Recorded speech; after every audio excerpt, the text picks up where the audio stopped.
Chapter 404. For the people in this world, this was the beginning of an ordinary day. However, for a small group of people, this day was a matter of life and death. For example, Yao Xingyan and the other two didn't say anything, but the news of them leading the way for Dayo spread like wildfire. As long as the Dayo people left, the fate of the three of them could be imagined. It was even possible for them to be divided and eaten. As a result, the three of them gritted their teeth and made a decision to rely on Dayo. They didn't ask for an official position, but only wanted to keep them safe. If possible, it would be best to bring their families away. Li Qianzhou rubbed his chin after listening to the three of them. He didn't really care about this matter. It was just three cowards who were greedy for life and afraid of death. As for how to deal with them, he would wait until they returned to Dayo. At most, he would find a place to throw them away. In Dayo's territory, Great Xia wouldn't be able to stir up any trouble. It was fine as long as they could survive. Even if they died, they could only blame it on their bad luck. In addition to these three people, this day was also a matter of life and death for some other people. For example, the students of the Black Bamboo Academy. School reopened today. With dark circles around her eyes, Tong Lan placed her homework into a small cloth bag and let out a long yawn. She hadn't slept for 3 days and 3 nights. However, in any case, she had finished her homework. She was more or less pleased with herself. At least, she would be able to watch those idiots get punished. She was Tong Lan. How could she let those idiots laugh at her? She stood on the back of the four-corned cow and left the Tong residence. She continued to look like she was fluttering in the wind, but her eyelids were fighting and closed after a while. Halfway through the journey, she lost her balance and fell from the four-corned cow. She didn't display any of her usual nimble skills at this moment. Her brain seemed to be filled with lead as she fell straight to the ground. She shook her head and got up from the ground. This time, she was more or less awake. She nervously checked if her clothes were dirty before lying on the back of the four-corned cow and continued to doze off. Not long after, they arrived at the academy. Tong Lan immediately pretended to be in high spirits and strode into the academy with dark circles under her eyes. As soon as she entered, she saw Renbaqian looking at her with a smile on his face. Sinister smile. Tong Lan labeled him in her heart. She snorted through her nose and entered the classroom. Renbaqian looked at Tong Lan, who had 2 dark circles under her eyes. She was obviously so tired that she was about to fall asleep on the ground, yet she still pretended to be energetic. He found it somewhat funny. This little loli was too fun. Despite his young age, he was extremely competitive and always displayed a prideful look, constantly reminding himself that he was a genius. After watching the little Lolita enter the classroom, Renbaqian stood at the door for a while. Most of the students came with dark circles under their eyes. However, it was extremely rare to have dark circles like the little lolis. It was like smoky makeup. Those who knew that he was doing homework and staying up all night, but those who didn't would think that he was playing death rock. After all the students had arrived, Renbaqian strolled back to the classroom and stood on the podium. I'm very happy to see you. Next, someone will be receiving my gentle guidance, Renbaqian said with a smile as he looked at the room full of dark circles. Hand in your homework first. Those who haven't finished, stand at the door. Everyone looked at each other with complacent smiles on their faces, waiting for the others to stand at the door. No, not a single one. Everyone was sitting there, waiting for the others to stand at the door. This is beyond my expectations. I thought that more than half of the students would stand at the door. Renbaqian looked down and was a little surprised. Not only was it beyond his expectations, but it was also beyond the expectations of the others. The little Lolita's eyes widened. How was this possible? That bunch of good-for-nothings actually finished their homework. Didn't they ask to borrow homework from her 2 days ago?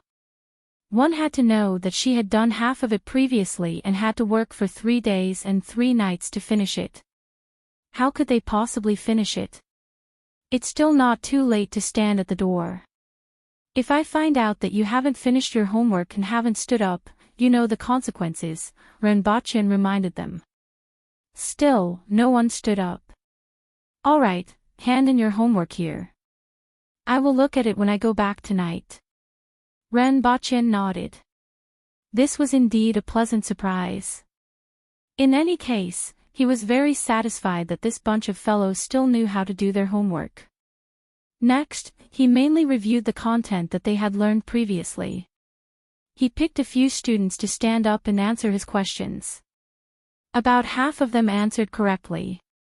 Renbochin hadn't seen them for a long time and was in a good mood. He didn't punish those who answered wrongly. After school, he instructed the students to move the homework away and get ready to go back. Teacher. What's wrong? Renbochin raised his head and asked. I heard that you went to the battlefield. Indeed. Renbochin nodded. How was the battlefield? Wasn't it exciting and made your blood boil? When the topic of the battlefield was brought up, this bunch of students were in high spirits. It was all right. You can go to the slaughterhouse and take a look. It's roughly the same feeling. Renbochin thought for a while and replied. He was somewhat worried on the way to the front line, but when he really arrived, he didn't have much to worry about. However, he had always been well protected and used all kinds of modern weapons to tease the enemies. He had never experienced the kind of close combat that they were looking forward to. They had asked the wrong person. Renbochin left with the homework, and the classroom immediately became lively. Yagüe won't fight with people at the front line. You have asked the wrong person. I heard that he killed many enemies, at least a few thousand. A few thousand. He would have to run even if 3 people came. Don't forget that Yagüe has a gun. I also heard that Yagüe did kill many enemies. I heard that he contributed a lot to this battle. Yagüe usually uses a small gun. He has a big gun that is bigger than a human and can kill at least a few hundred people in a minute. If he uses that thing, none of you will be able to escape. Is that true? Is it that powerful? That's why I said that you should learn well. You can do it too if you learn Yagüe's skills. How can you finish your homework? Tonglan ignored the discussion of the others and ran to the 3 students who wanted to borrow homework from her. The 3 of them looked at Tonglan and smiled proudly. That smile made Tonglan want to press them against the wall. Seeing that Tonglan's face was getting darker and darker, they didn't want to provoke her. This little girl would make a move when she was anxious. If she made a move, the 3 of them would be the unlucky ones. It's hard to say. The 7 of us wrote a part each and copied from each other. Tonglan's face turned black when she heard this. She had worked so hard for so long, but they actually wrote a part each and copied from each other. When she thought about how she hadn't slept for 3 days and 3 nights, she immediately grabbed the table and slammed it on the 3 of them. Are you crazy? Bang! Crash! The 3 of them were slammed to the ground. Tonglan dusted her hands and slipped out of the classroom. She went home to sleep. Renbochin leaned against the wall outside. When he saw Tonglan, he smiled and said, that's why it's said that it's very difficult for one person to do things together. You have to learn how to borrow the strength of others. Humph. Tonglan raised her head and walked out of the school. Seeing that Tonglan had left, Renbochin returned to the classroom. The students immediately shut up when they saw him. Working together to accomplish something is indeed a good method. However, homework is an exception because it's a way to deepen your knowledge. Remember, the knowledge you learn is the same as your personal strength. It belongs to you and can be used for a lifetime. Money and status could be taken away by others, but these 2 things could not be taken away. Chapter 405. After teaching in school for a few days, Renbochin finally received the medicinal ingredients that the manager of the caravan had sent over. Most of the ingredients were easy to obtain, but there were 2 herbs that weren't available in large quantities. After searching all over Lawn City, they only managed to find 6 of them. Next, they had to go to the southwest to purchase more, especially to send people to the 60,000 mountains. That was the base camp of the Aboriginals. In any case, Renbochin could finally continue his training. 7 herbs were enough for him to use for more than a month and could temporarily solve his urgent need. That night, Renbochin entered the visualization of wood. When he woke up from it, he felt extremely exhausted. He was already used to this feeling, but after resting for 2 months, he wasn't used to this kind of exhaustion. The next morning, Renbochin clenched his fists and finally felt an increase in strength. This feeling of strength growth was really good. However, when he saw Tonglan in the palace in the afternoon, he immediately felt that the increase in strength was just an illusion. After getting a solid beating from Tonglan, Renbochin said to Tonglan with a serious face, "Your grandfather will always be your grandfather." Thump. Renbochin took a solid punch. With dark circles under his eyes, Renbochin continued, "Your teacher will always be your teacher. You must learn to respect your teacher." Humph. The little Lolita snorted and looked at him with disdain. After today's training, Renbochin said to the Empress seriously, "Your Majesty, I think we need to change my opponent." An 8-year-old. The Empress looked at him with a funny expression. Renbochin was at a loss.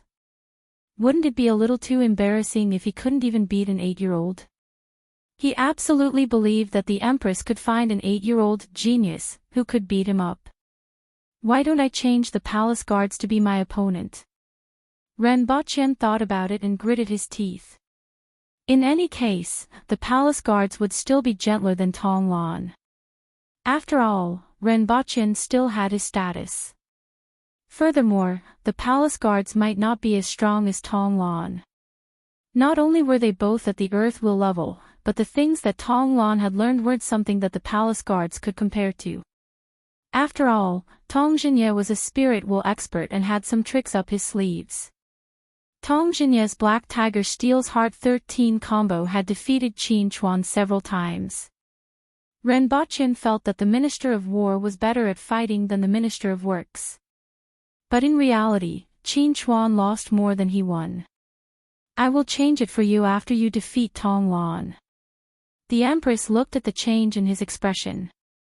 Her eyes curved into crescents as if she was laughing in her heart. After a long time, he finally said this. "Your Majesty." Renbochin looked aggrieved. "Work hard to defeat her." "It doesn't sound good if you can't even defeat a 10-year-old child," the Empress added. Renbochin felt that the Empress had poured a handful of salt on his wound. This was not only unpleasant to hear, but it was also embarrassing to say it out loud. Forget it, Tonglan it was. At least there were some benefits to fighting with her. Every time he stood next to her, he was taller than her, so he had a psychological advantage. If it were those burly guards, they wouldn't have any advantage at all.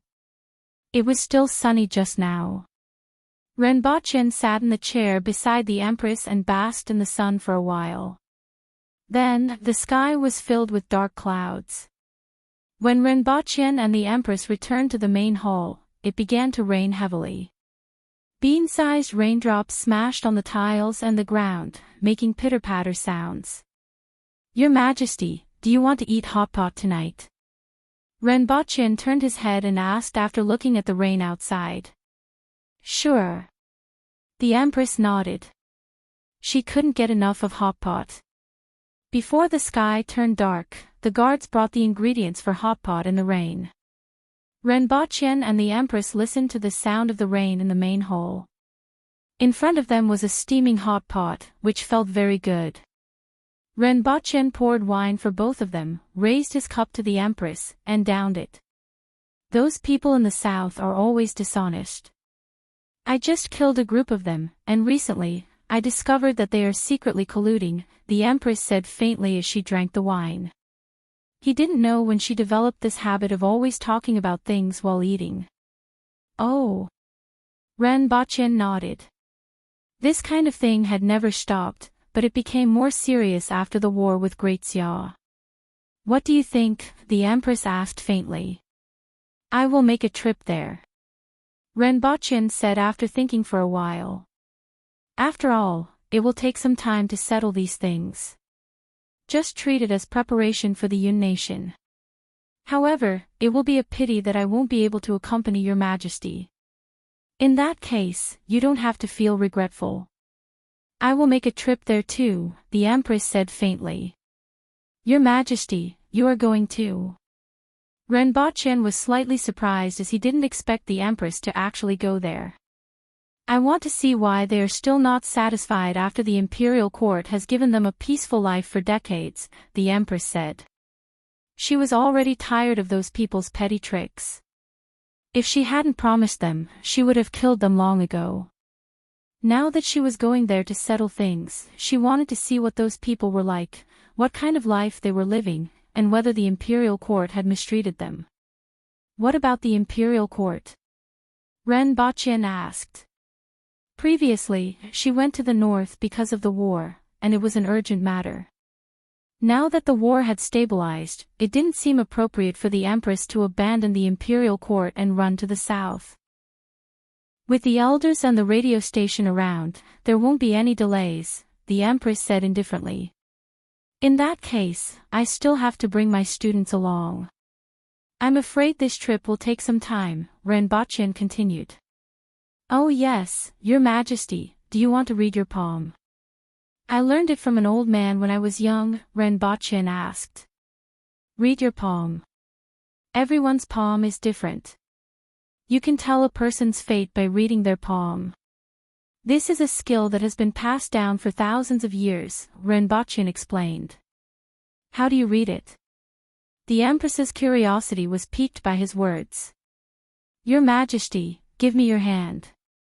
As Ren Bachien spoke, he held the Empress's hand and opened it.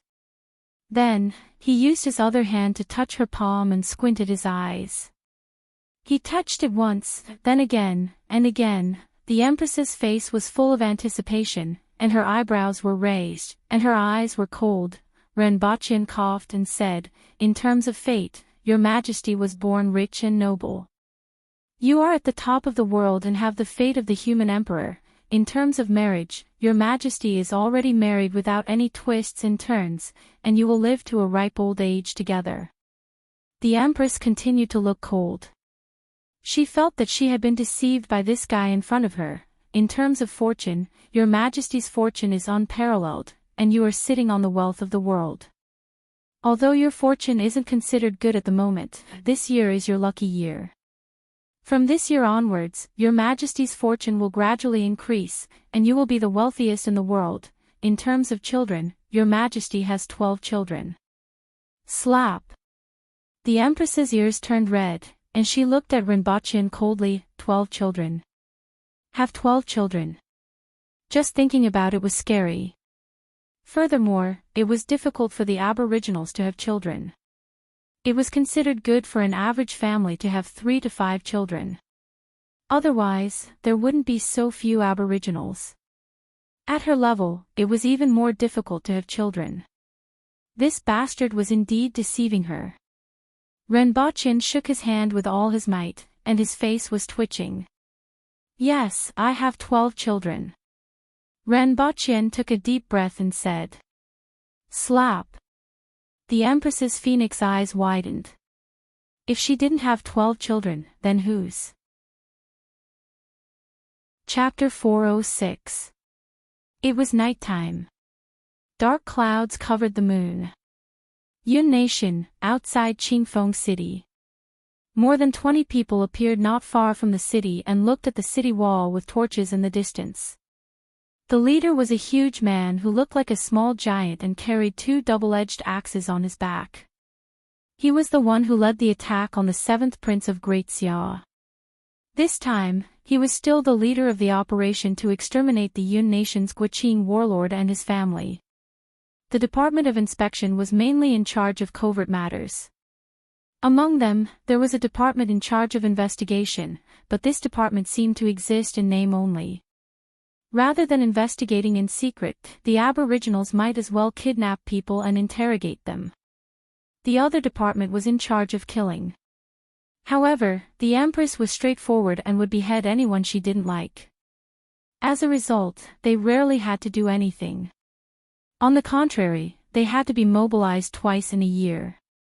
Apart from practicing martial arts every day, they had nothing else to do. Her Majesty finally remembered them. There were only about 100 people in the Department of Inspection, and the weakest among them was at the earth will level. However, unlike the winged cavalry, who were good at charging and breaking through enemy lines, the people of the Department of Inspection were better at one-on-one combat, just like the practitioners of Great Xia. There isn't even a moon. It's a good time to kill people at night. Sir, when do we enter the city? Someone behind him asked in the dark. Do it quickly. Her Majesty said to exterminate his entire family, so we can't let anyone escape. Also, don't forget to ask for the location of the treasury. Hong Bao waved his hand and said, "Let's go." Subsequently, the group approached the city under the cover of the night and sneaked into the city while the guards were patrolling. At this time, it was already the hour of the sea. For people in this world who worked at sunrise and rested at sunset, it was already time to rest. However, there were also a few drunkards who rarely sought pleasure in the red light districts and willow alleys. They walked in the city at night, reeking of alcohol. The group chose dark and remote places to walk. After climbing over a wall, Hong Bao felt that something was wrong below. It seemed that someone was leaning against the wall and vomiting. Hong Bao adjusted his posture in midair and stepped down with both feet on the back of the person supporting the wall. With the weight of Hong Bao's huge body and the two huge axes on his back, the person under his feet stopped moving after making contact with the ground with a "kacha" sound. There were originally two people in the alley. One of them was vomiting, and the other was also drunk. In the end, a burly man suddenly descended from the sky and stepped on one of them. The other person was instantly stunned. His vision became clearer, and he opened his mouth and wanted to shout. However, Hong Bao's huge palm pressed his face against the wall, and his head was smashed like a smashed watermelon. Behind Hong Bao, more than 20 black shadows flipped over and landed on the ground with a dull thud. Paw! Only one person's voice was different from the others. Everyone turned to look at him. In the dim light, they could see a puddle of fresh vomit at his feet. As his feet landed on the ground, it splashed onto the others. The eyes of the surrounding people were overflowing with killing intent. Only that person had an innocent look on his face as he shrugged. Capture someone and ask him where the City Lord Mansion is. Hong Bao's voice made everyone restrain their urge to let him know why the flowers were so red. After all, the mission was more important. As the figures left, there was a dull sound of bodies colliding with each other in the alley. After a while, they arrived at a huge mansion. Kill them all. Remember to leave a few important people alive to ask about the location of the treasure house. Hong Bao waved his hand. Everyone drew their weapons and jumped over the wall into the courtyard. A few people on night patrol didn't have time to react and were beheaded by a figure who suddenly appeared from the dark. The sound of blood splattering and bodies falling alarmed people in the distance. Who is it? What's that sound? A few figures silently rushed in the direction of the sound, while the others scattered in all directions. Who is it? Ah! The miserable howl of the person who asked the question before he died alarmed the people in the mansion. Many people rushed out and were greeted by all kinds of weapons. What happened? Yi Ku, the warlord of Qingfeng City, heard the commotion outside and asked in a low voice. Sir, it seems like there are assassins. Oh. Yiku nodded and didn't pay much attention to it. He had done too many things in his lifetime, and there were too many people who wanted to seek revenge on him. However, he was still safe and sound here. He was still confident in the defense of the mansion. In addition to the ordinary guards, there were dozens of man-will experts and 7 earth-will experts. This kind of strength was comparable to some of the middle-level aristocratic families in Great Xia. Until now, no one had been able to break through the defense to his side. Most of the assassins didn't even get to see his face before they were skinned and hung on the city wall. In his opinion, the assassination this time would be the same as the previous ones and would be resolved very quickly. Even though the miserable screams of the guards before they died were getting closer and closer. Aboriginals. Why are you guys here? 2 earth-will experts appeared and blocked the way of the advancing crowd. When they saw figures that were much larger than ordinary people walking out of the darkness, they immediately exclaimed. 1, 2, 3. Just from what they could see, there were already 7 or 8 people, and there were still miserable screams coming from afar. At the very least, they were aboriginals.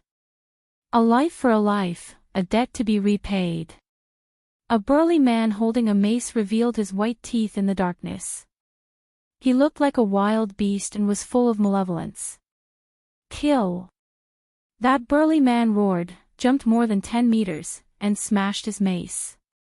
Just by looking at the power of the mace, the 2 earth-will experts were horrified and didn't dare to block it. Boom! The mace smashed into the ground, and the flagstones below turned into countless gravel that flew in all directions. Although the 2 experts dodged the mace, they felt a chill in their hearts when they saw the other figures that jumped over. Earth-will experts, they were all earth-will experts. The 2 of them immediately thought of the incident that happened in the city a month ago. They didn't expect this group of aboriginals to be so vengeful that they didn't care about the war and directly sneaked into the Yun Nation just for that seemingly trivial incident. The 2 of them were filled with regret. If they had known this would happen, they would have stopped Yiku on that day. At the very least, they would have taken their leave. Let's talk this out, the 2 shouted. The others simply ignored their words and silently brandished their weapons. Each of them was full of murderous intent. Kill them all, leave no one alive. Seeing that the other party wasn't going to show any mercy, the 2 hurriedly shouted for the other experts. Who dares to behave atrociously in the warlord's residence? A loud shout came from outside the warlord's residence. When the 3 experts heard the shout for help, they immediately emerged from the residences around the warlord's residence. In a few flashes, they appeared inside the warlord's residence. However, as soon as their feet touched the ground, they were surrounded by 5 huge figures. Aboriginals. The 3 of them were shocked when they saw the people around them. Warlord, it's bad. The aboriginals are attacking. Hearing the screams coming from the courtyard, Yiku jumped out of his bed and asked, "What's going on?" "It's the aboriginals. They are all earth-will experts. We can't stop them. Both Chi and you are dead." Yiku's face turned green when he heard this. He didn't need to think to know why the aboriginals were here. The reason he dared to rob the aboriginal caravan was that the aboriginals were at war with Great Xia, and Great Xia was the most powerful country in the world. So what if he robbed the aboriginal caravan? It wasn't like those barbarians would come looking for him. Great Xia and the Yun Nation had already made their move. It would be good if the aboriginals weren't destroyed. However, he didn't expect Great Xia to be defeated so quickly. His image of Great Xia, which was the most powerful country in his heart, suddenly collapsed. However, he wasn't too worried. There was still the Yun Nation's army ahead, and the other party couldn't do anything to him. However, he didn't expect the aboriginals to sneak into the Yun Nation so quickly and ruthlessly to seek revenge. Barbarians. They were indeed barbarians. They didn't even see the big picture. There was still a war ahead, and they actually came to seek revenge over such a small matter. However, it was useless to scold them now. Since they couldn't stop them in front, it was more important to escape. Master. What should we do? The concubine on the bed asked with a pale face. Although she didn't know how powerful the aboriginals were, she knew about them. Furthermore, they couldn't be stopped in front now. What should she do? Yiku's face was ashen. Without saying a word, he put on his clothes and smashed through the window behind him. The barbarians were coming from ahead, and it was too dangerous. As long as he ran out of the residence and hid in the barracks, he would be safe. As for his concubines, he would marry a few more later. If the old didn't go, the new wouldn't come. Even if his son died, he could just go back and give birth again, not to mention his concubines. Master! A cry came from behind, but Yiku didn't even turn his head. However, he didn't run far before he heard a blood-curdling scream in front of him. Not only in the front courtyard, but also in the back courtyard. How many of those barbarians are here? Yiku's face turned even paler. He regretted it now. However, it was useless to regret.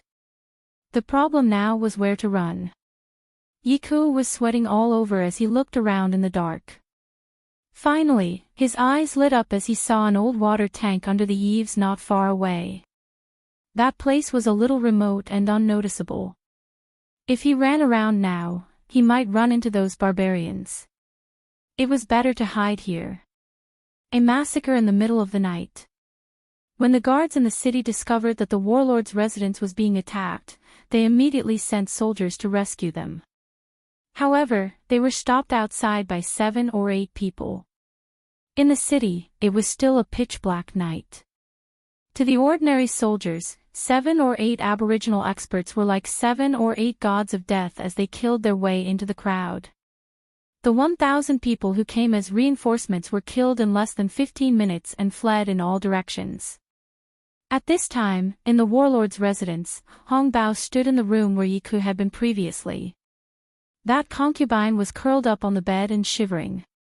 Hong Bao lifted the blanket and revealed a fair body. Her skin is even more tender than the ladies in the brothels. Hong Bao was a little envious. "Sir, please spare my life. Sir, please spare my life. I will do anything you want me to do." The concubine didn't cover her body and just knelt on the bed and begged for mercy. Her Majesty said not to leave even a chicken or dog alive. Hong Bao was a little regretful. He slapped the concubine's head, and fresh blood immediately spurted out. Search. That bastard warlord was named by Her Majesty. We must find him, Hong Bao ordered the people behind him. The 7 or 8 people behind him scattered in all directions. Meanwhile, the massacre in the distance was still going on. Hong Bao sat in the room with a big saber and a big horse. Even when the sky was about to brighten, there wasn't a single living person in the entire warlord's residence. However, the warlord was still nowhere to be found. Have you found the location of the treasury? Yes, it's in the back courtyard. The rest of you continue to search. Let's go to the treasury first. Sir, the soldiers from the barracks in the city should be rushing over soon, someone said. Killing 2 batches of guards previously had bought them some time. However, the sky was about to brighten, and the soldiers from the barracks were probably not far from here. Lead the way. Half of you will follow me to the treasury. Hong Bao suddenly remembered something. Who knows how to write? The people behind him looked at each other. It was still difficult for them to recognize a bunch of words, but it was really difficult for them to write them. The last person took a step forward and said proudly, "Sir, I know how to write. Find a conspicuous place and write this on him. A life for a life, a debt to be repaid. Murderer your grandpa." This is called a justifiable attack, Hong Bao said softly. These words were specially instructed by Principal Ren over the radio. We will do our best, the burly man said as he patted his chest. Following which, he went to the main hall of the residence and dragged 2 corpses over. He pondered for a long time before gesturing on the ground for a long time. Then, he raised his head and saw that the sky was already bright. He hesitated for a while before writing a few bloody words on the wall. Murder XX, a debt to be repaid X, murderer your grandpa. Chapter 407. That's all. Hong Bao walked around the so-called treasury with an ugly expression. There were more than 10 boxes of silver, some weapons and armors that looked impressive, and 1 box contained crystal cups and an extremely beautiful mirror. The bronze mirrors couldn't be compared to them at all. The most valuable thing here was this box of crystal cups and mirrors. However, he was the warlord of the Yun Nation, and the Yun Nation was famous for being extremely wealthy. How could this be all he had? There was only one possibility. This was only a treasury on the surface, and there was definitely another place to store the truly precious items. Sir, what should we do? Move them away. Move these away. Hong Bao pointed at the box containing the glass cups and mirrors. Even if he didn't understand, he could tell that these things were much more valuable than the silver. Set a fire and burn everything. We'll come back again after they dig out the real treasury, Hong Bao said as he rubbed his chin. Since they couldn't find the treasury, they would burn everything here. Perhaps the treasury would be exposed. He would wait outside the city for a day and come back again after this place was burned to the ground to see if there were any traces of the treasury. We haven't found the warlord yet. He can run, but he can't run away from the city. His roots are here, so he can't leave. It's almost daybreak. Set a fire first before evacuating. Fill up the wells and break everything that can hold water. They won't be able to put out the fire. Yes. After that, everyone split up. Some set fires everywhere, while others filled up the wells. At the same time, they broke everything that could hold water to put out the fire. For example, the buckets and water tanks in the courtyard. 1, 2, 3. When one of the water tanks was broken, a person fell out.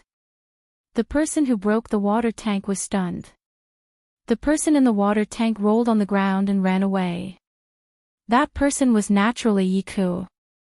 The screams outside were long gone, and only the sound of heavy footsteps could be heard. It was self-evident what this meant. Everyone in the residence was dead, including his 22 concubines and his children. Yiku was scared out of his wits. He cursed the useless guards in his heart as he carefully hid and waited for the barbarians to leave before escaping. However, he couldn't hide now. After the aboriginal warrior who broke the water jar recovered from his shock, he sneered, drew out the sword from his back, and threw it at that person. Then, he walked over and stepped on his body to pull out the knife. After wiping it with his clothes, he suddenly thought of something. This person's physique seemed to be that of the city lord who had yet to be found. It couldn't be him, right? Hee. That aboriginal warrior was elated. This was truly a pie that fell from the sky. Are you the city lord? The aboriginal warrior asked after seeing that he was still breathing after flipping him over. Yiku was vomiting blood like a crab. The stab just now had pierced through his lung. Is that so? Paw. A slap in the face. Is it true or not? Paw. Another slap. Answer me. Is it true or not? Paw. Are you still breathing? Out of breath. Forget it, bringing your head back will be a great merit. Seeing that the aboriginal soldier was no longer breathing, the aboriginal soldier chopped off his head. Regardless of whether you are the city lord or not, I'll take it as you are. Boss, I brought the city lord's head back. Is this it? Then, he excitedly ran to find a red packet to present. Hong Bao stood in the courtyard and looked at the head that his subordinate brought over. The face was so deformed that even his mother wouldn't be able to recognize it, let alone Hong Bao. Where's the corpse? It's there. I'll bring it over. After a while, the guard brought the corpse over again. It was very dirty, but from the physique, it looked similar. Didn't you ask where the treasury is? Oh, I forgot. Forget it, I'll remember your merit. Hong Bao waved his hand. In any case, he had snatched a box of treasures. As for the real treasury, now that the city lord and his family were all dead, he wasn't sure if the guards could dig it out. He would wait for 2 days and see. Even if they couldn't find the real treasury, those crystal cups and mirrors should be worth a lot of money. It would be a small merit to hand them over to Her Majesty. By the time the surrounding flames were set ablaze, the guards in the city had also arrived. Let's go and kill our way out. If Renbochin knew that this group of people had snatched those useless glass cups and mirrors back, he wondered what kind of expression he would have. At this moment, he was on Earth. He tidied himself up and prepared to leave. Today's matter was a little special. He had to meet someone. A very special person. Qi Jiayu. To be honest, he didn't know how to treat this woman who looked 80% like the Empress. If he didn't guess wrongly, Qi Jiayu was probably the Empress from Earth. They were two different people, but in some aspects, they were actually the same person. Otherwise, that trace of the Empress's soul wouldn't have had such a reaction when she saw her. Just like when he met the seventh prince. Renbochin felt that this situation was a little tricky and didn't know how to deal with it.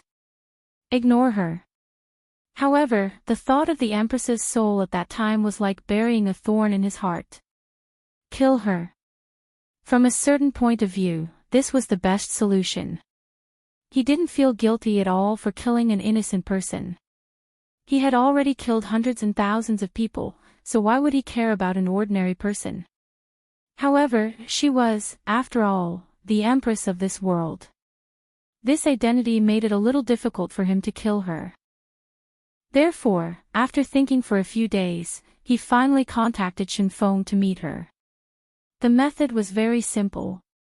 He asked Shenfeng to look for their teaching assistant and say that a certain company was recruiting a few interns. Those who wanted to apply had to submit their resumes. Then, he just had to see if her name was on the resume. If she wasn't, he would think of other ways. This matter was easily settled, and today's appointment was made. Renbochin drove to a cafe in Shanghai and found a seat to sit down. After waiting in the cafe for about 20 minutes, he saw a young woman walk to the door through the window. She was wearing a floral skirt and a white lace shirt. She looked youthful and a little charming. When he saw her, his murderous intent began to rise. It's her. Renbochin immediately knew that the person in question had arrived. Then, his phone rang. Hello, is this Mr. Ren? Table 16, I can already see you, Renbochin said faintly. Qi Jiayu pushed the door open and looked around. After asking the waiter, she was led to Renbochin by the waiter. Hello. Qi Jiayu said first, then was a little surprised when she saw Renbochin's appearance. It's you. Take a seat. Renbochin said faintly. Are you that stalker from last time? Why did you beat around the bush and spend so much effort to trick me here? Don't tell me you want to woo me. Do you know that your behavior is very annoying? Although it seems like you put in a lot of effort. But, I'm sorry, I'm a good person. I should find someone better. After Qi Jiayu recovered from her surprise, she opened her mouth and said a series of words. Renbochin was speechless. What was going on? Renbochin was puzzled as he watched Qi Jiayu turn around and walk away after saying a bunch of words. What did she say? What was going on? Chapter 408. Being humiliated. This was the first time Renbochin had such an experience. For a moment, even the killing intent in his mind dissipated.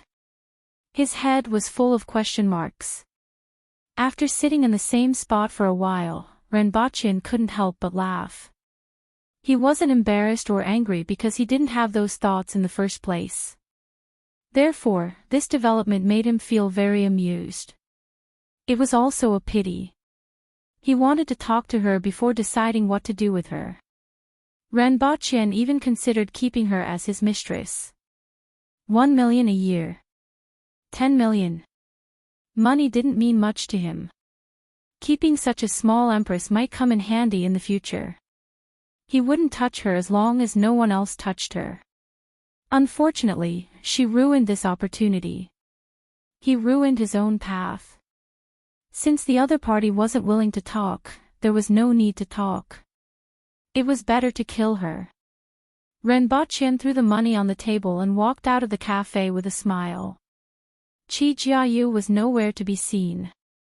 Renbochin drove to the entrance of SH University, found a place where he could see the whole gate, and parked his car there. He leaned back slightly and played an old song on his phone, Trouble Caused by the Moon. Listening to the familiar tune, Renbochin gently shook his legs, took out his pistol with one hand, wiped it with a piece of paper, and put it back on his waist. He then adjusted his seat and leaned back. After waiting for about 2 hours, Renbochin saw a figure wearing a flowery skirt and a white lace shirt appear at the school gate. It's all your fault, Trouble Caused by the Moon. Renbochin hummed a tune as he opened the door and got out of the car. He put his hands in his pockets and walked toward the school gate. Should I use a gun, or my hands? Renbochin thought to himself as he walked. The sound of a gun would be too loud, so he should use his hands. However, when he was about to cross the road, he was suddenly stopped by someone. Mr. Ren. Renbochin tilted his head and looked at the 3 people who stopped him. There was a familiar smell on them. It was the smell of people from the country. They came so quickly. Had they been following him? Did they know what he was going to do? Mr. Ren, our minister wants to talk to you. One of them took out his phone and dialed the number before putting it by Renbochin's ear. Mr. Ren, remember what you promised the country. Yang Sen's voice came from the other end of the phone. What? Renbochin asked. You promised the country that you wouldn't kill anyone. I hope you keep your word. You are an extraordinary person, and it is not worth ruining your reputation for such a small matter. I also do not wish for anything to affect our cooperation. Yang Sen warned. No matter what, we don't want to see that kid called Qi Jiayu get hurt. No matter what, we don't want to see that child named Qi Jiayu get hurt. She's just an ordinary person. Although she looks like that person, she's just an ordinary girl in today's society. She doesn't belong to the same world as Mr. Ren. Renbochin smiled. Renbochin smiled and said, it won't affect you if I provide for her, right? This was a consensual thing. Although it's against social customs, it's not your business. I hope Mr. Ren means what you say. If you have time, it would be best for Mr. Ren to come to the laboratory. Recently, there have been some results that Mr. Ren might be interested in. After Yang Sen finished his warning, he once again brought up the matter of cooperation between the 2 parties.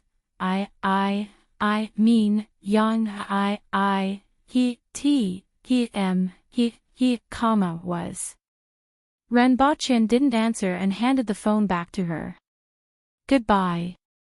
Renbochin waved at the 3 of them and continued walking toward the school gate. How could he possibly turn around and leave in this kind of situation? Didn't that mean that Yang Sen guessed correctly? He couldn't possibly make it clear that he really wanted to kill someone, right? He would lose face. In the Jianghu, he had to keep his word. Since he said that he would not kill anyone, he could not let the other party have a hold on him. Renbochin felt that he was quite a moral person. As Renbochin strode into the university gate, he felt that the 3 pairs of eyes were still watching him from behind. When Qi Jiayu heard the footsteps behind her, she looked back. A trace of shock and disgust flashed in her eyes. She said in a loud voice, "I won't steal your boyfriend. That Lu Jingliang just likes me. You can't control your own man. Don't bother me, okay?" As soon as he said that, the surrounding people heard it clearly. One by one, they stood to the side and looked at the two of them as if they had been injected with chicken blood. A man and a woman fighting over a man. This was much more exciting than two women fighting over a man. Renbochin, he had been hitting the goose for a long time, but in the end, the goose had pecked his eyes. Renbochin cheated people every day. Unexpectedly, there would be a day when he would be cheated by someone else. Renbochin reconsidered whether he should shoot her now. "Follow me to the State Security Department." Renbochin rummaged through his pocket for a long time and found his identification. He had specially brought it with him today. "I have a special poor certificate, single certificate, and FFF certificate. Do you want to take a look?" Qi Jiayu looked disgusted. Nowadays, what kind of identification couldn't be made online? Did he think that she was a fool? "This thing might be able to prove my identity." Renbochin took out a gun from the back of his waist. The surrounding students were shocked. Qi Jiayu was also shocked. Following which, anger flashed in her eyes. This guy was getting more and more overboard. This was SH University. What was he trying to do with a fake gun? Bang! Without waiting for Qi Jiayu to speak, Renbochin suddenly fired a shot at the ground. The sound of the gunshot resounded in the campus. This time, the surrounding people were immediately shocked. This was a real gun. The man in front of them was really holding a gun. "Oh, I'm really sorry. It was a misfire. I still have to write a self-reflection when I go back. I reckon that I will also be punished." Renbochin revealed a face of surprise. It was as if he had really misfired. As Renbochin spoke, he removed the magazine and stuffed it into his pocket. He flashed his identification to the surrounding people and said, "The State Security Department has a matter that requires this student's assistance in investigating. I'm very sorry for the misfire just now. I hope it didn't affect anyone." After hearing what he said, the surrounding students' terrified expressions finally eased. "You can inform the police and the school to confirm my identity." Renbochin then said to Qi Jiayu, "If that's the case, the impact will be greater. So many people saw me and the surveillance cameras captured my figure. You don't have to worry about your safety. My identity can't be faked. Then we'll wait for the police to come." Qi Jiayu wasn't moved at all. Motherf ***. Renbochin thought to himself. This Qi Jiayu was really vigilant. "Mr. Ren." The three people came in front of Renbochin again. "Our team is handling matters. You'd better not interfere." Renbochin warned them. The three of them looked at each other. Although Renbochin's act of shooting was rather vile, he dealt with it in time. He explained that it was a misfire and even lied that he would be punished when he returned. This managed to suppress the majority of the matter. With his identity, the current situation was still tolerable. After all, Renbochin's identification was real. In terms of identity, he could really be considered as a member of a certain department in the state. "You'd better give our department head an explanation. The current situation is different from what you said. I'll submit the report. Now, I have some matters to discuss with this student." Renbochin nodded. The appearance of these three people and Renbochin's words made the other students believe most of it. One by one, they revealed looks of surprise. So, there really was a secret department. They wondered if there was a dragon group or something. Even Qi Jiayu started to be dubious. She carefully sized up these three people, trying to determine if they were actually hired by this guy. Previously, even the teaching assistant was deceived. She actually helped him recruit people in the class. Otherwise, how could the current situation have happened? 5 minutes later, the police arrived at the scene. What happened? He has a gun. Chi Jiayu pointed at Renbaqian and hid behind the police. Renbaqian ignored her small movements and handed his identification to the police. I need this student's help with something. This is my identification. You can verify it. When the police verified Renbaqian's identity, the surrounding people finally confirmed it as well. Please come with me, student. Renbaqian pointed at Chi Jiayu. I'm sorry, I thought you were a stalker. I had such an experience when I was young. If the police hadn't arrived in time, I'm afraid. Since then, I've been very afraid of strangers. Chi Jiayu looked apologetic and pitiful. Renbaqian looked at her performance. She vividly portrayed the fear, caution, and apology of a little rabbit in danger. He felt that the Oscars really owed her a Best Actress award. Chapter 409. Why exactly are you looking for me? Chi Jiayu looked a little perturbed as they sat in Renbaqian's car. For a second-year student, the country's secret organization meant too much, and she couldn't stay calm. Renbaqian turned to look at her and suppressed the murderous intent in his heart. He would have this reaction every time he saw her. Previously, he thought of keeping her as his mistress, but now that he thought about it, it didn't make sense. What was the point of keeping someone he wanted to kill every time he saw her? To hone his temperament. This was a good idea. The more he experienced, the more murderous he became. Perhaps he was influenced by the company he kept. After interacting with the Empress and those soldiers who faced death, it was inevitable that he would be influenced by them. There were also some things that were suppressed and hidden in his nature that began to take root and sprout when the thread of moral restraint was broken. All these factors resulted in his current character. Sometimes, he was very peaceful and sometimes kind, but sometimes, he would want to kill someone because he didn't like them or because of some trivial matters. Do you know this person? Renbaqian took out his phone and showed Chi Jiayu a photo. In the photo was a bald, fierce-looking man with crisscross scars on his upper body. The background was a dense forest. Just by looking at the person in the photo, one could feel the ferocious aura coming from him. I don't know. Chi Jiayu shook her head. Of course, Renbaqian knew that she didn't know him. This photo was taken by Li Qinqiu. If she knew him, it would be a big deal. What about this? Renbaqian showed another photo. It was a photo of a girl dozing off tied to the back of a cow. The background was also the wilderness. I don't know them either. Chi Jiayu was at a loss and didn't know what Renbaqian meant. Remember these two people. If you see them, contact me, Renbaqian said as he put away his phone. Oh. Chi Jiayu didn't understand, but still nodded.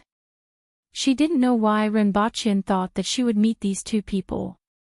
Of course not, Renbaqian was just looking for an excuse. After all, he couldn't just tell her nothing after getting her into the car, right? You will meet them. You don't need to know the specifics. Just call me and tell me when the time comes. On one hand, he had to suppress the killing intent in his heart. On the other hand, he had to fabricate a lie. Even though lying had become a habit for him, he was still a little annoyed. What annoyed him even more was this person's appearance. You may leave. As for the others who ask. Renbaqian muttered to himself for a while. He could imagine that some people would definitely look for her and ask what he had said after he left. Just say. Renbaqian suddenly turned his head and asked, Is 10 million yuan enough to support you? Ha. I'm sorry, I'm a good person. I should have found someone better. Chi Jiayu subconsciously said. Yes, that's what I said. If they ask, just tell them about it. Although they are in the same department as me, they are not in the same group. The meaning of these words is clear to all of us. It means that you are my chosen one. The photos and related words I showed you earlier, you have to keep them to yourself. Before the matter is resolved, you can't tell anyone. You should know the significance of the secret department's work.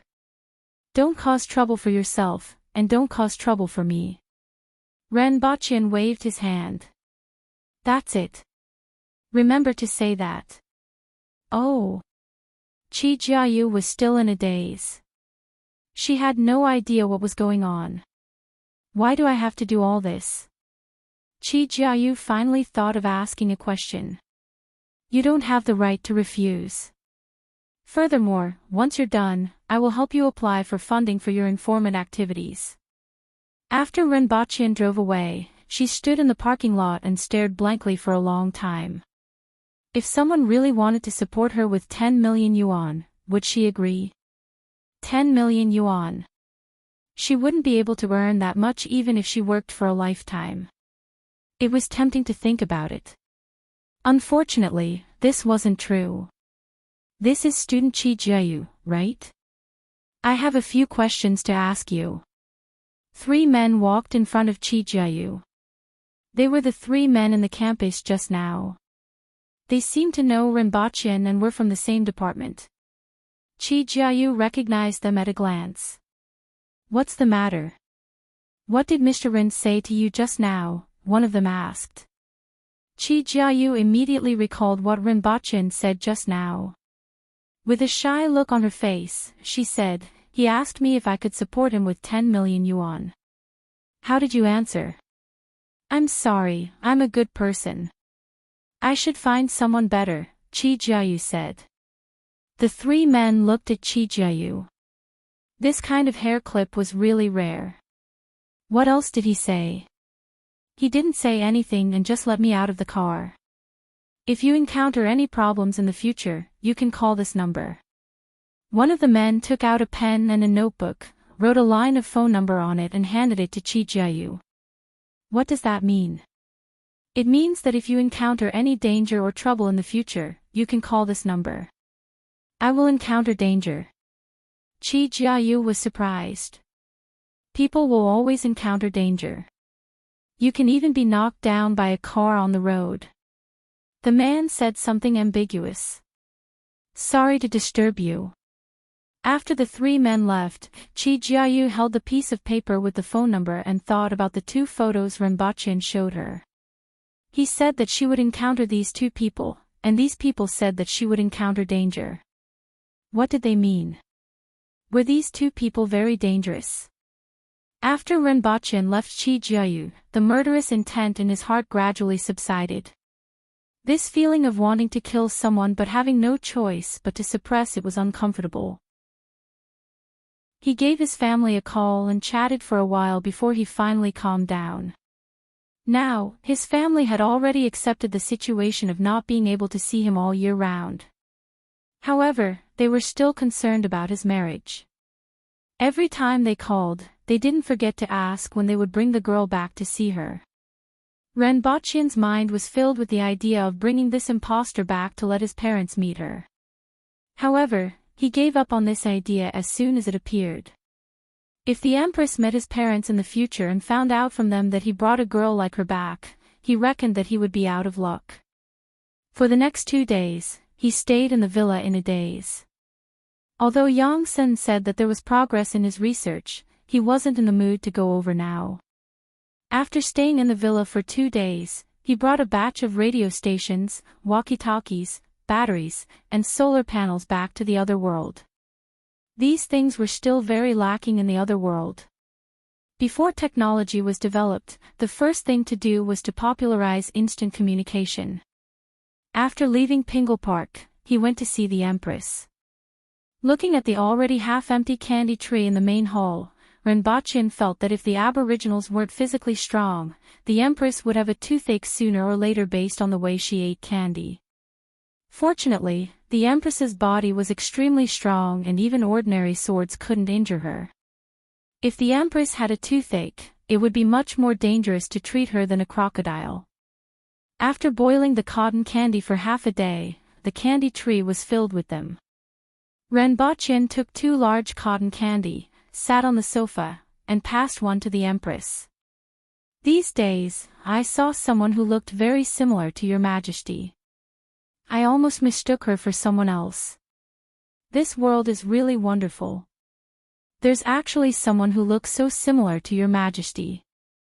Renbochin took a bite of the cotton candy and smiled. Oh. In that case, I want to see if they really look alike, the Empress said with great interest.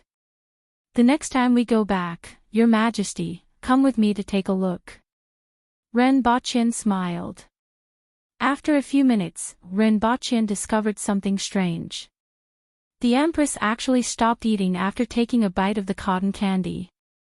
She was sitting there quietly watching a television series.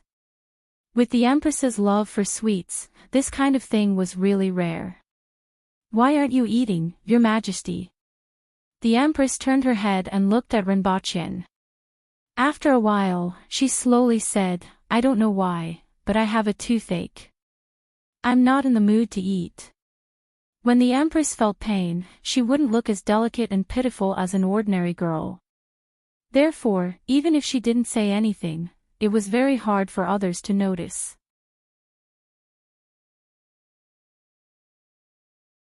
Chapter 410. The Empress actually had a toothache. This was a serious matter. Could it really be a toothache caused by eating sweets? Renbochin wasn't sure. Previously, he was just thinking about it. Was there a need to be so accurate? The Empress's skin was impervious to even swords and knives, yet she actually had a toothache. Renbochin found it hard to believe. Your Majesty, why don't you open your mouth and let me take a look? Renbochin asked. The Empress rolled her eyes at him. How was it possible to open her mouth and let him take a look? She would never agree to this kind of thing. It doesn't matter, the Empress said faintly. A toothache isn't an illness, but it can kill you. If you really have a toothache, I'm afraid you will have to eat less sweets in the future, Renbochin advised. Upon hearing that, the Empress raised her eyebrows and looked at Renbochin with slanted eyes. She looked as if she would beat him up if he didn't explain himself. Your Majesty, if you eat sweets when you have a toothache, it will easily cause periodontal disease. Renbochin looked at the Empress and didn't know whether to laugh or cry. I already said it doesn't matter. The Empress ignored him. Why don't we get the doctor to take a look? Renbochin asked. No matter what, since she was sick, she had to be treated. She couldn't possibly be stubborn. Hongwon, get the doctor to say that I have a toothache, the Empress thought for a while and said to the people behind her. Not long after, the people from the doctor's office came to the hall. There were 3 of them, and they were all very old. It seemed that the older the doctors were, the more experienced they were. This was the case no matter which world they were in. After the few of them greeted each other, one of them came forward to take the Empress's pulse. Renbochin couldn't help but interrupt, a toothache, can you tell by taking a pulse? Noisy. The Empress glared at him, and he had no choice but to shut up. Where does your Majesty have a toothache? The Empress pointed at her cheek. May I trouble your Majesty to open your mouth and let me take a look at your teeth, the doctor said after taking the Empress's pulse. I'm fine, all of you can leave. The Empress waved her hand. Your Majesty. Renbochin didn't know whether to laugh or cry. Wasn't it just taking a look at her teeth? Why was it so difficult? Your Majesty, it's better to take a look. Teeth are not a small matter. It would be inappropriate if it affects your appetite in the future, the doctor advised. The Empress frowned and hesitated for a long time before opening her mouth slightly. The doctor didn't dare to get too close. He looked outside for a long time but couldn't figure out what was going on. Your Majesty, I am incompetent.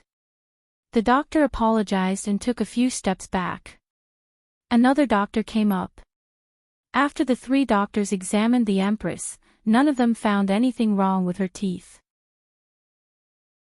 Finally, he prescribed some sedative, pain-relieving medicine for the Empress and asked someone to brew it for her to consume. The medical skills of this world were very impressive in other aspects, such as the black mud cream. However, the medical skills of this world were very backward when it came to dentistry. In fact, it wasn't just this world. It was the same in ancient times on Earth. Many celebrities suffered from diseased teeth. Some were tied to the teeth with ropes, and then the other end was tied to the arrow. After pulling the bow, whoosh, the arrow flew out, and the teeth were gone. Or tie one end to the tooth and the other to the door. He opened and closed the door. Whoosh! His teeth were gone. It looked simple, but in fact, it was very risky, and it could easily lead to other problems. For example, when Zhao, a famous general from the Eastern Jin Kingdom, had a tooth disease and went to have it extracted. As a result, he suffered a stroke and died in less than 10 days. Therefore, many people used the waiting treatment method. For example, they waited for the tooth to fall out, or they got used to the pain. Lu Yu, a poet from the Southern Song dynasty, wrote in his diary while waiting. "It seems like a disease, but it's not. My arm is broken, but it's hard to keep my teeth when they fall. Diseased teeth, it seems like a tooth is going to fall out. One tooth is on the verge of falling out, and my eyes are blurry. Old Tan, it seems like another tooth is going to fall out. Teeth fall but don't chew, feet are lame but can still walk. Against the wine, it doesn't matter if it falls out. It's not like it can't be eaten. A child with broken teeth can endure mockery. Today's rotten rice can be eaten with a spoon. Miscellaneous poems on first return. Damn it, I really can't eat it anymore." From Lu Yu's diary, it could be seen that dental problems were very troublesome for the ancient people. After taking the medicine, the Empress couldn't help but start to eat sweets again. However, she had to stop after a while. Although there was pain-relieving medicine, after eating sweets, she started to feel unbearable pain. Not being able to eat sweets made the Empress feel a little depressed. She even stopped watching television and lay on the couch in a daze. Tossing and turning could be described as the Empress's current state. "Your Majesty, follow me to Earth in 2 days' time. The dentists on Earth are more experienced. After all, everyone has their own specialties.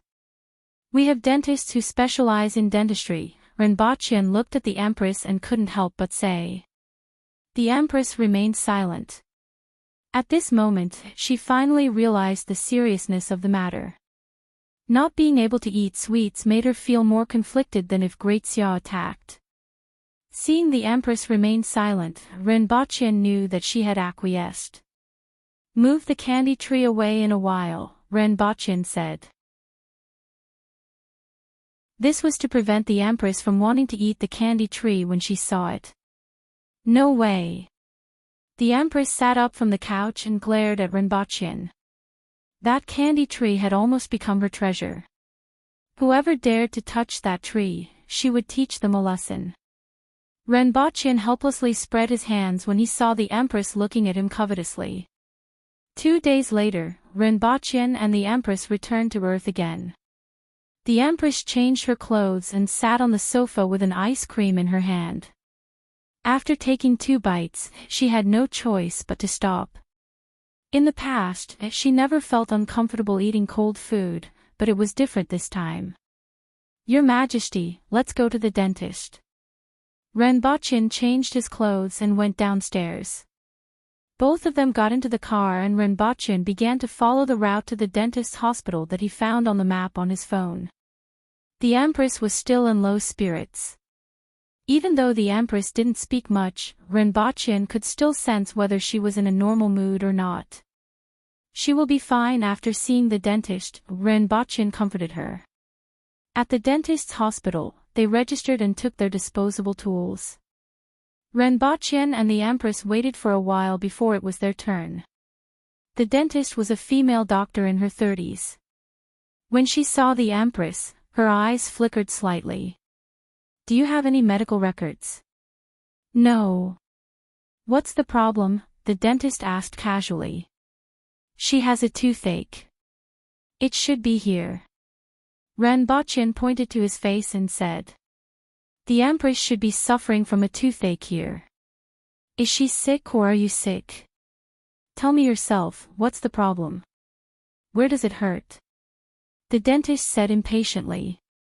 Renbachien frowned. This doctor's attitude wasn't very friendly. "Hurry up, there are still patients waiting behind," the dentist said unhappily. "Ha!" The Empress sneered and raised her eyebrows. It had been many years since she met someone who talked to her like this. Toothache was already irritating enough, but she still met someone who was so ignorant. "Both of you look fine. Next." The dentist glanced at both of them and shifted her gaze behind them. "Hee hee." Renbachien chuckled. He placed the gun on the table and pointed the muzzle at the female dentist. Violence couldn't solve all problems, but it could solve most of them. Renbachien deeply agreed with this saying. At the very least, he could make this damned dentist put away her ugly face. Pow! As the gun was placed on the table, the dentist's expression changed. "Both of you better leave quickly. I'm going to call the police." The Empress turned her head and looked at Renbachien. Her eyes were filled with curiosity. There was only one meaning. "Can I kill her?" Renbachien cursed his bad luck. He didn't expect to meet such an ignorant doctor. Would it kill her to have a better attitude? "Go ahead. You can call the police," Renbachien said indifferently. However, before he could finish his sentence, the Empress held the gun in her hand and pulled the trigger. She had seen Renbachien use this gun several times. It wasn't worth it for her to kill such a person. Renbachien's gun was just right. Why didn't it fire? After the Empress pulled the trigger, she looked at Renbachien suspiciously. She had seen Renbachien use this gun in the past. Renbachien was speechless. "The safety is off." Renbachien removed the safety and placed the gun back on the table. "I'm sorry. What I said just now might have made you uncomfortable. There are too many patients and I was a little anxious. I apologize." The dentist was so scared that her face turned pale. She trembled as she spoke. Bang! The Empress fired a shot at her. A hole immediately appeared in the glass behind her and the surrounding area was filled with cracks. "So this is how you use it." The Empress suddenly understood. She aimed the gun at the dentist and fired. Bang! The people who were waiting to see the dentist were dumbfounded. Following which, they ran out one after another. As they ran, they shouted, "Murder!" No one expected to encounter such a thing while seeing a dentist. At this moment, the dentist was already paralyzed on the ground. The Empress's second shot grazed past her ear. "This thing isn't easy to use." The Empress casually threw the gun to Renbachien. Bang! Renbachien grabbed the gun with one hand and cursed. He lowered his head and looked at his leg. Blood had dyed his pants red. The wound was very painful. It was so painful that he kept shaking his leg. Xiao. Renbachien wanted to say something but stopped. "What's wrong with you?" The Empress looked puzzled. She didn't know why Renbachien shot her with a gun. She didn't understand guns at all. She didn't even have a concept of them, let alone knowing what misfire was. Chapter 411. The police arrived very quickly, but the people from the Messier 87 department arrived even faster. Mr. Ren.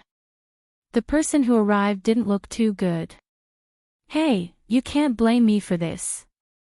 I have a bad temper and will get angry with anyone who provokes me. It's already good enough that this person is still alive.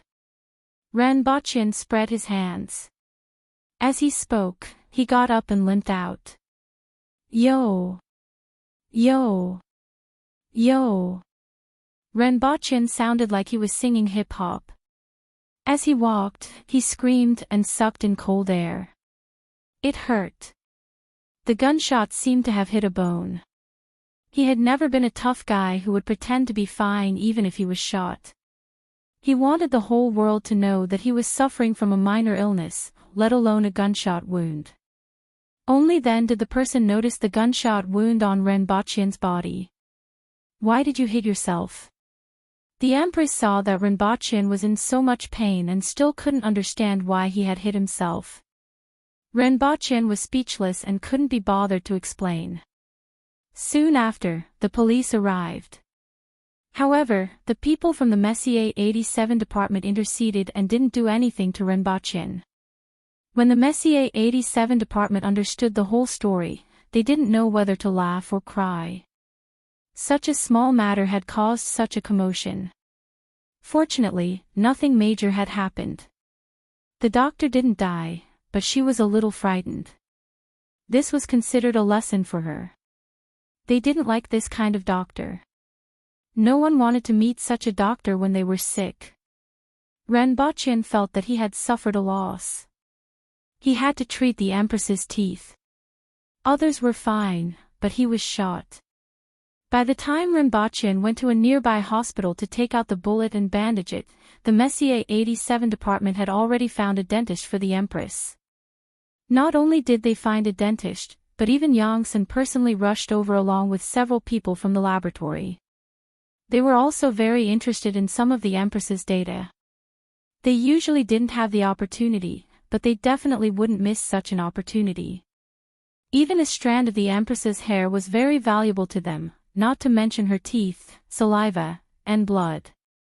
If they were lucky, they could get them all this time. However, they wouldn't say this in front of Renbochin. Instead, they said that they were here to help the dentist. After all, the Empress's identity was special, and her situation was special as well. It would be easier for her to resolve any problems that might arise. This time, there weren't any accidents. After an old doctor took a look at the Empress's teeth, he smiled and said in a relaxed manner, "She has grown wisdom teeth. They usually grow between the ages of 16 to 25. However, there are some who have grown wisdom teeth beyond this age, so it's not a big deal. However, one of them is an impacted wisdom tooth. Its growth has been blocked by other teeth, causing some inflammation. It is recommended that it be removed." No way. The Water Empress rejected him without hesitation. Her phoenix eyes were wide open. She would chop off the head of anyone who dared to pull out her teeth. "I'm afraid you won't be able to eat sweets anytime soon," Renbochin said unhurriedly. The Empress, she hated this sentence from him the most. It's best to listen to the doctor. Wisdom teeth are useless, and if they grow crooked, it will affect the other teeth. Just think about those white rabbits. They are still waiting for you, Renbochin said softly as he held her hand. "Are her other teeth okay?" Renbochin asked. After all, the Empress loved to eat sweets so much. He was really afraid that one day, the Empress would get cavities. Even though the Empress was so strong that even the tip of a knife couldn't hurt her body, it was hard to say when it came to things like bacteria and viruses. "There isn't any problem with her other teeth," the doctor said. Renbochin then felt relieved. "Now, you only have two choices. Either you pull it out and eat whatever you want, or you don't pull it out and you have to endure the pain. Furthermore, you can't eat sweets, and I'm afraid you can't eat anything that's too cold or too hot either. You have to choose between temporary pain or permanent pain," Renbochin said to the Empress. The Empress looked extremely conflicted. After a long time, she endured the pain and nodded her head slightly. The extent of her nodding was very small. If one didn't pay attention, they wouldn't be able to tell. Get ready to help her pull it out. Renbochin saw her expression and decided to strike while the iron was hot. He didn't have any psychological burden regarding the matter of the wisdom teeth being pulled out. No matter what, it was better than the Empress being depressed for the past 2 days and being unhappy with everything she ate. The biggest problem now was that the Empress had already nodded her head, but could the teeth be pulled out or not? Zixiao, she's here to treat your illness. If she offends you in any way, please don't slap her to death, Renbochin whispered into the Empress's ear. Renbochin whispered into the Empress's ear. He was afraid that the Empress would accidentally slap this old lady to death. When Renbochin spoke, his breath blew into the Empress's ear, making it a little itchy. But now, her mind was filled with the matter of the tooth extraction, and she couldn't care about anything else. To her, the tooth extraction was more serious than the attack of Great Xia and the Yun nation on Dayo. All of you, get out, the Empress said after a while. All of you, get out, Renbochin said to Yang Sen and the rest. They are my assistants in case anything happens, Yang Sen pointed at the other two and said. They have to get out too. Renbochin didn't give them any face. And you? The Empress poked Renbochin's waist with her finger. Half of his body was numb. The Empress didn't want anyone to see her when she pulled out the tooth. After Renbochin got out, the door was closed from the inside. The Empress was lying on the bed in the room. She wasn't used to the light shining on her face. Relax, it's just a tooth extraction. The old lady laughed. She only knew that the person in front of her had a special identity. Otherwise, she wouldn't have looked for her. But no matter how special the person was, the tooth still had to be extracted. With her more than 40 years of experience, this was simply a small matter that could be solved in a few minutes. However, she met with trouble at the first step. What's this? The Empress looked at the syringe that the old lady brought over and asked. It's an anesthetic. It won't hurt after a while. The old dentist was in a relaxed mood as she pricked the syringe into the Empress's gums. She used force, continued to use force.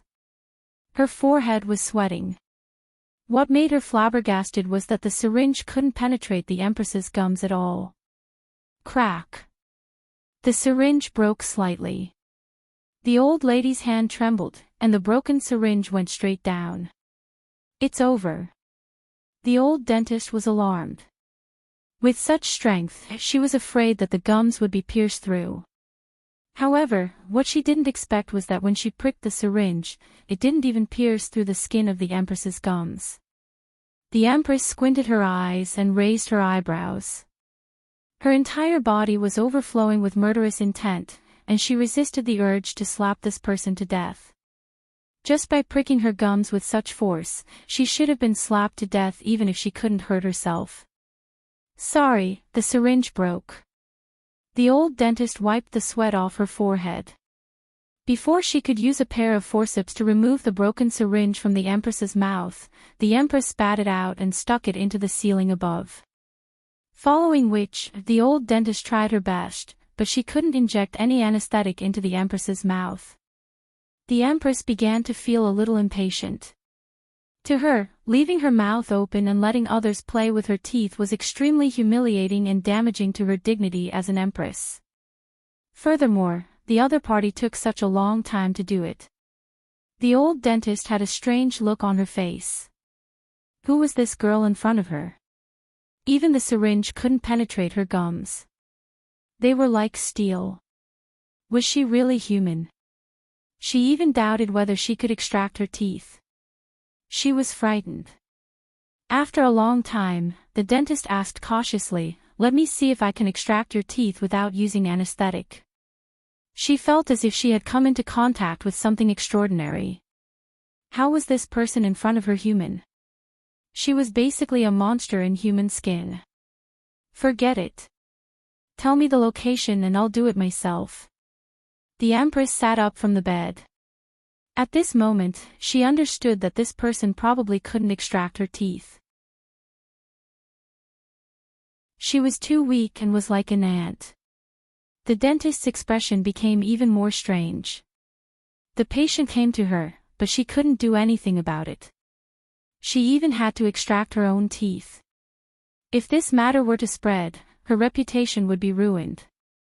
However, she really couldn't extract this tooth. Now, she actually hoped that the other party could extract it for her and not make her do it. She didn't dare to do it anymore. Following which, under the guidance of the dentist, the Empress stuck her finger in and found the wisdom tooth that had just emerged. She pinched her finger hard on the gums and pulled out the tooth.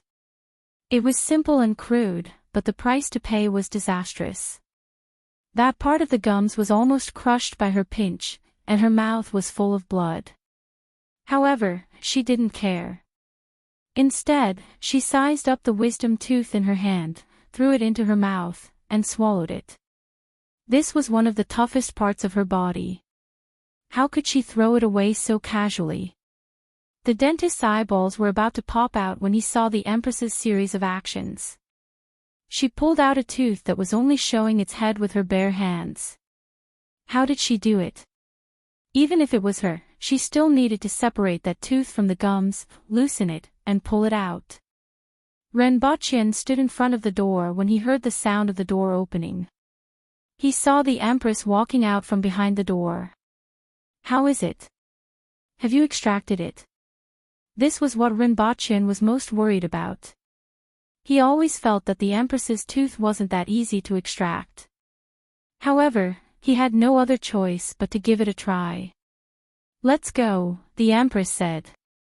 The blood in her mouth dyed her mouth even redder. She was also feeling a little down. She was very distressed about that tooth of hers. Why is there so much blood? Renbocchen was startled and his tone became somewhat unfriendly. His body was overflowing with murderous intent.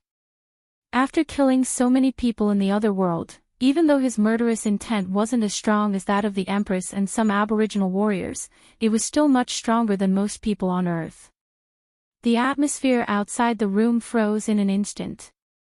It's all right. She can't extract it, so I did it myself. The Empress explained faintly and walked out without looking back. She was still distressed about that tooth of hers. Oh. The murderous intent on Renbochen's body dissipated. He put his hands in his pockets and followed behind the Empress unhurriedly. After he left, Yongsan heaved a sigh of relief. Just now, he was really afraid that something bad would happen. Soon after, a group of people hurriedly entered the room to inquire about the situation. When they found out that the other party's tooth couldn't even be pierced with a needle, and that the other party used her bare hands to extract that wisdom tooth, everyone was a little surprised. This kind of body was really too strong. With the Empress's speed and strength, they always thought that the Empress's physical strength was very strong. However, at this moment, they realized that it was actually much stronger than they thought. Everyone was in high spirits. The other party's physical strength also represented that an Earthling could reach such a level after training. However, the tooth and blood that they wanted to obtain were completely absent. Regardless of whether it was the tooth or the blood, they were all swallowed by the Empress, leaving nothing behind. I want to eat ice cream. The Empress sat on the sofa and stared at the television intently. Your Majesty, do you still feel any discomfort in your mouth? This was the third day on Earth. I'm fine. Bring me ice cream, I want jollots, the Empress reminded him. A moment later, the Empress held an ice cream in her hand and ate it in a few bites. Bring a few more. Another one. I want more. Renbocchen was speechless. There was a row of ice cream sticks on the coffee table. Are you trying to make up for the desserts that you haven't eaten for the past few days? However, he was finally able to confirm that the Empress was indeed fine. That evening, Renbocchen returned to Dayo. Renbocchen began to boil cotton candy while the others hung candies on the tree. The Empress held a pair of long scissors and stood under the tree with bright eyes, cutting the candies. Another week later, a group of people escorted the Empress's imperial carriage out of Lan City and headed straight for the south. In addition to the Empress, Renbachien, a large number of guards, more than 40 students from the academy, and a small number of officials from various departments. There was a majestic total of 400 to 500 people. Although they were here to resolve the issue in the south, there were still many other things to do. When the Empress went on patrol, all the pedestrians she saw along the way stopped and stood on both sides of the road to greet her. There wasn't much awe in their eyes, but respect. The only regret they had was that they couldn't see the Empress's true appearance. At this moment, Renbachien and the Empress were sitting opposite each other in the imperial carriage. Qin Yuan and Hong Yuan were both standing behind the Empress. Renbachien looked at the two cards in the Empress's hand and pondered deeply. He looked at the expressions of the three people and continued to ponder. After a while, he drew a card from the Empress's hand and laughed. He placed the pair of queens on the ground. "Your Majesty, you lost again." Renbachien raised his eyebrows. The Empress glared, raised her eyebrows, and had an unfriendly look on her face. "Your Majesty, please close your eyes." Renbachien smiled. It was time to enjoy the benefits. He played with the Empress for the whole day. First, he would draw a card as a ghost. This way, both of them would draw the base number of cards.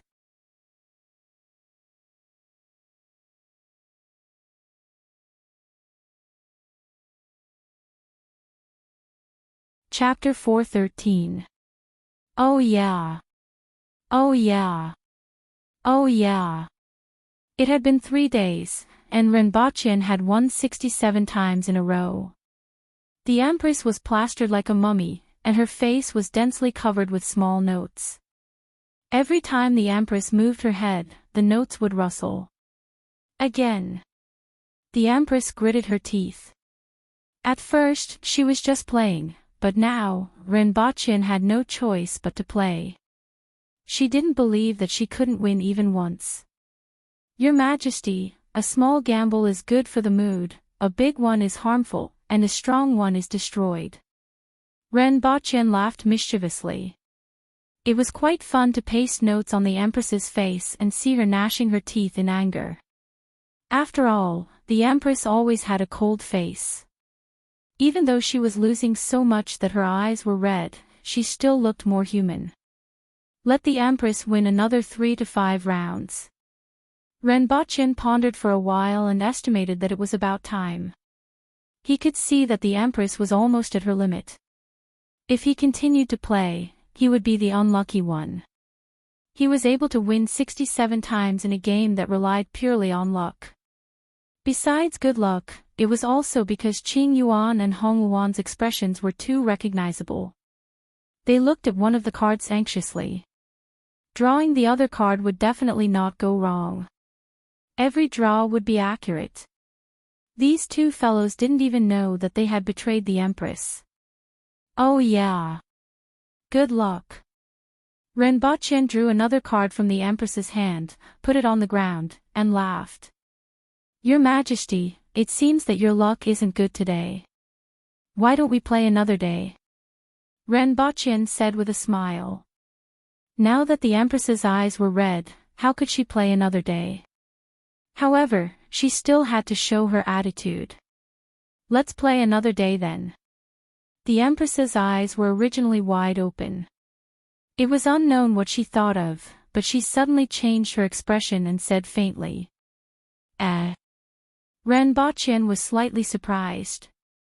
He didn't expect the Empress to stop just like that. After all, there were all kinds of people who were red-eyed after losing. "Tie him up for me," the Empress said faintly. Your Majesty, what are you going to do?" Renbachien was shocked. "You want to run away after winning for 3 days? How can there be such a good thing?" The Empress slapped Renbachien to the ground. Qin Yuan and Hong Yuan were gloating as they tied Renbochin up tightly. Is it fun? The Empress sat cross-legged in front of Renbochin, who was tied up like a dumpling. As she asked, she tore a piece of paper from her face and pasted it on his face. You've been winning happily these 2 days, haven't you? Your Majesty, he, right? Your Majesty, this, oh yeah. It's just a pet phrase, you want to run away after winning. I'm just asking casually. The Empress had a look of resentment on her face. Within a few minutes, Renbochin's face was plastered so tightly that his face couldn't be seen. Following which, she hung one end of the rope that was tied to Renbochin on the roof of the imperial chariot. With a tug, Renbochin was suspended in midair. Your Majesty, we can talk things out. Why don't you let me go first? Renbochin didn't know whether to laugh or cry. Now that the Empress had pasted paper slips all over his face, he couldn't see anything. Even when he panted, the paper slips in front of his nose and mouth moved up and down. This was truly karma. When others lost, they wanted to win it back. But this fellow actually made a move to exact vengeance. This isn't how we play around. For days after leaving Lawn City, everyone arrived at the side of a large river. It was indeed a large river. The river was at least 5 kilometers wide, and they could only see the other side from afar. Feeling the water vapor and hearing the sound of the flowing river, Renbochin walked to the riverside cautiously. Previously, he was almost swallowed by the White Dragon River. He was in awe of the rivers in this world. Especially with such a large river, he didn't know what kind of creatures lived in it. Sure enough, when a guard went to the riverside to wash his face, water splashed everywhere. A crocodile that was more than 10 meters long emerged from the river and bit the guard. The huge size of the crocodile made it look very intimidating. When it opened its mouth, there was no doubt that it could easily tear a person into pieces. Boom! That guard smashed the crocodile's mouth, grabbed its upper jaw, and swung it into the air before smashing it hard on the ground. Following which, he pulled out his knife and threw it at the crocodile. This series of actions was very quick, and the others only glanced at it and didn't care. That guard also looked relaxed. To Renbochin, this was a ferocious beast, but to them, it was just an ordinary creature. However, the next scene made the guard's face turn green. He saw that the crocodile turned around and quickly rushed into the river. It also understood that it had found the wrong prey. Ignoring its injuries, it just wanted to escape back into the river. My knife! That guard widened his eyes and cursed. He jumped over, grabbed the crocodile's tail, and swung it hard on the ground again. Bang! Bang! Bang! Bang! That crocodile was swung around like a broken sack. After a few swings, it seemed like it was still alive. Let me remind you, your knife seems to be bent, Renbochin said unhurriedly. That guard's movements immediately froze.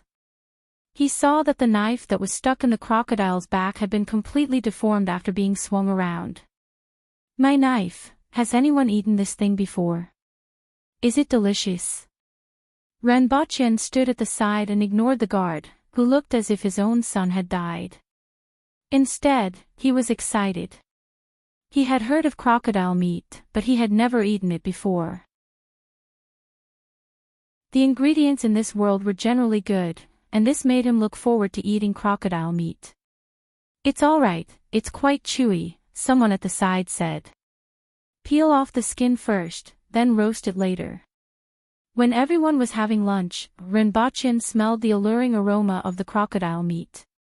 He felt that his saliva was about to flow out. However, Renbochin frowned. He had chewed a piece of crocodile meat until his cheeks were sore. It wasn't just chewy, he felt that he was chewing rubber products. Bah! Renbochin spat out the crocodile meat. This thing was really not meant for humans. However, when he turned to look at the others, they only chewed a few times before swallowing the crocodile meat. Especially for the Empress, the crocodile meat was no different from tofu in her mouth. Just by looking at her eating movements, it made people feel that this meat must be tender and smooth. This was the difference brought about by the disparity in strength. Not only was it reflected in individual strength, but it was also reflected in various aspects of the body. Even in the range of eating, there was a huge difference. Sir Ren.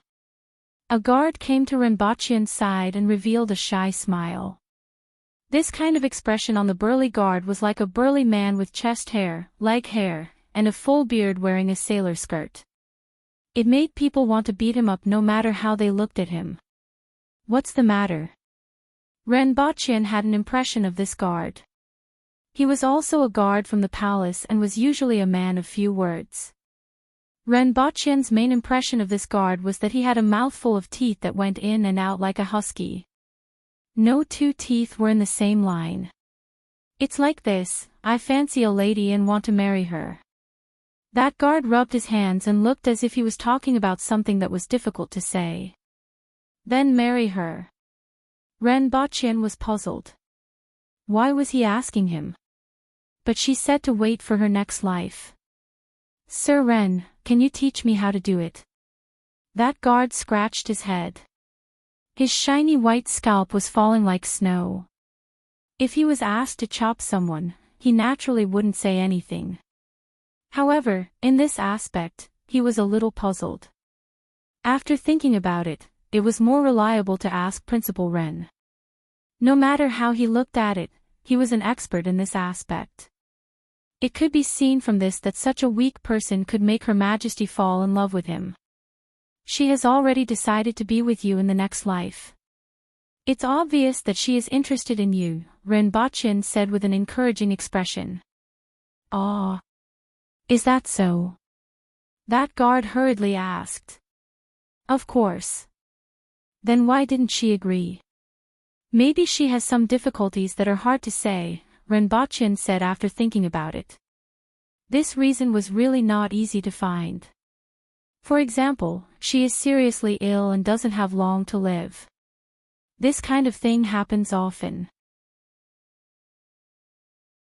Some women get seriously ill because they eat too much kimchi, or something happens to their family, and they can't be together with the person they love. As a result, they can only make a promise to be with him in the next life. From this point of view, she is a very strong woman. However, which woman doesn't want someone to share her worries and difficulties when she meets with trouble? Therefore, since you already know her feelings for you, you must not give up. No matter what excuses she comes up with in the future, it's just because she doesn't want to trouble you and wants you to give up on your own. However, in her heart, you will definitely have a place for yourself and she has expectations of you. No matter how strong a woman is, even if she has already said so, everyone wants to be abandoned. After Renbachian's guidance, that guard became spirited. He was prepared to go back and carefully investigate the problem that the lady had encountered. After solving the problem, he would be able to win the heart of the beauty.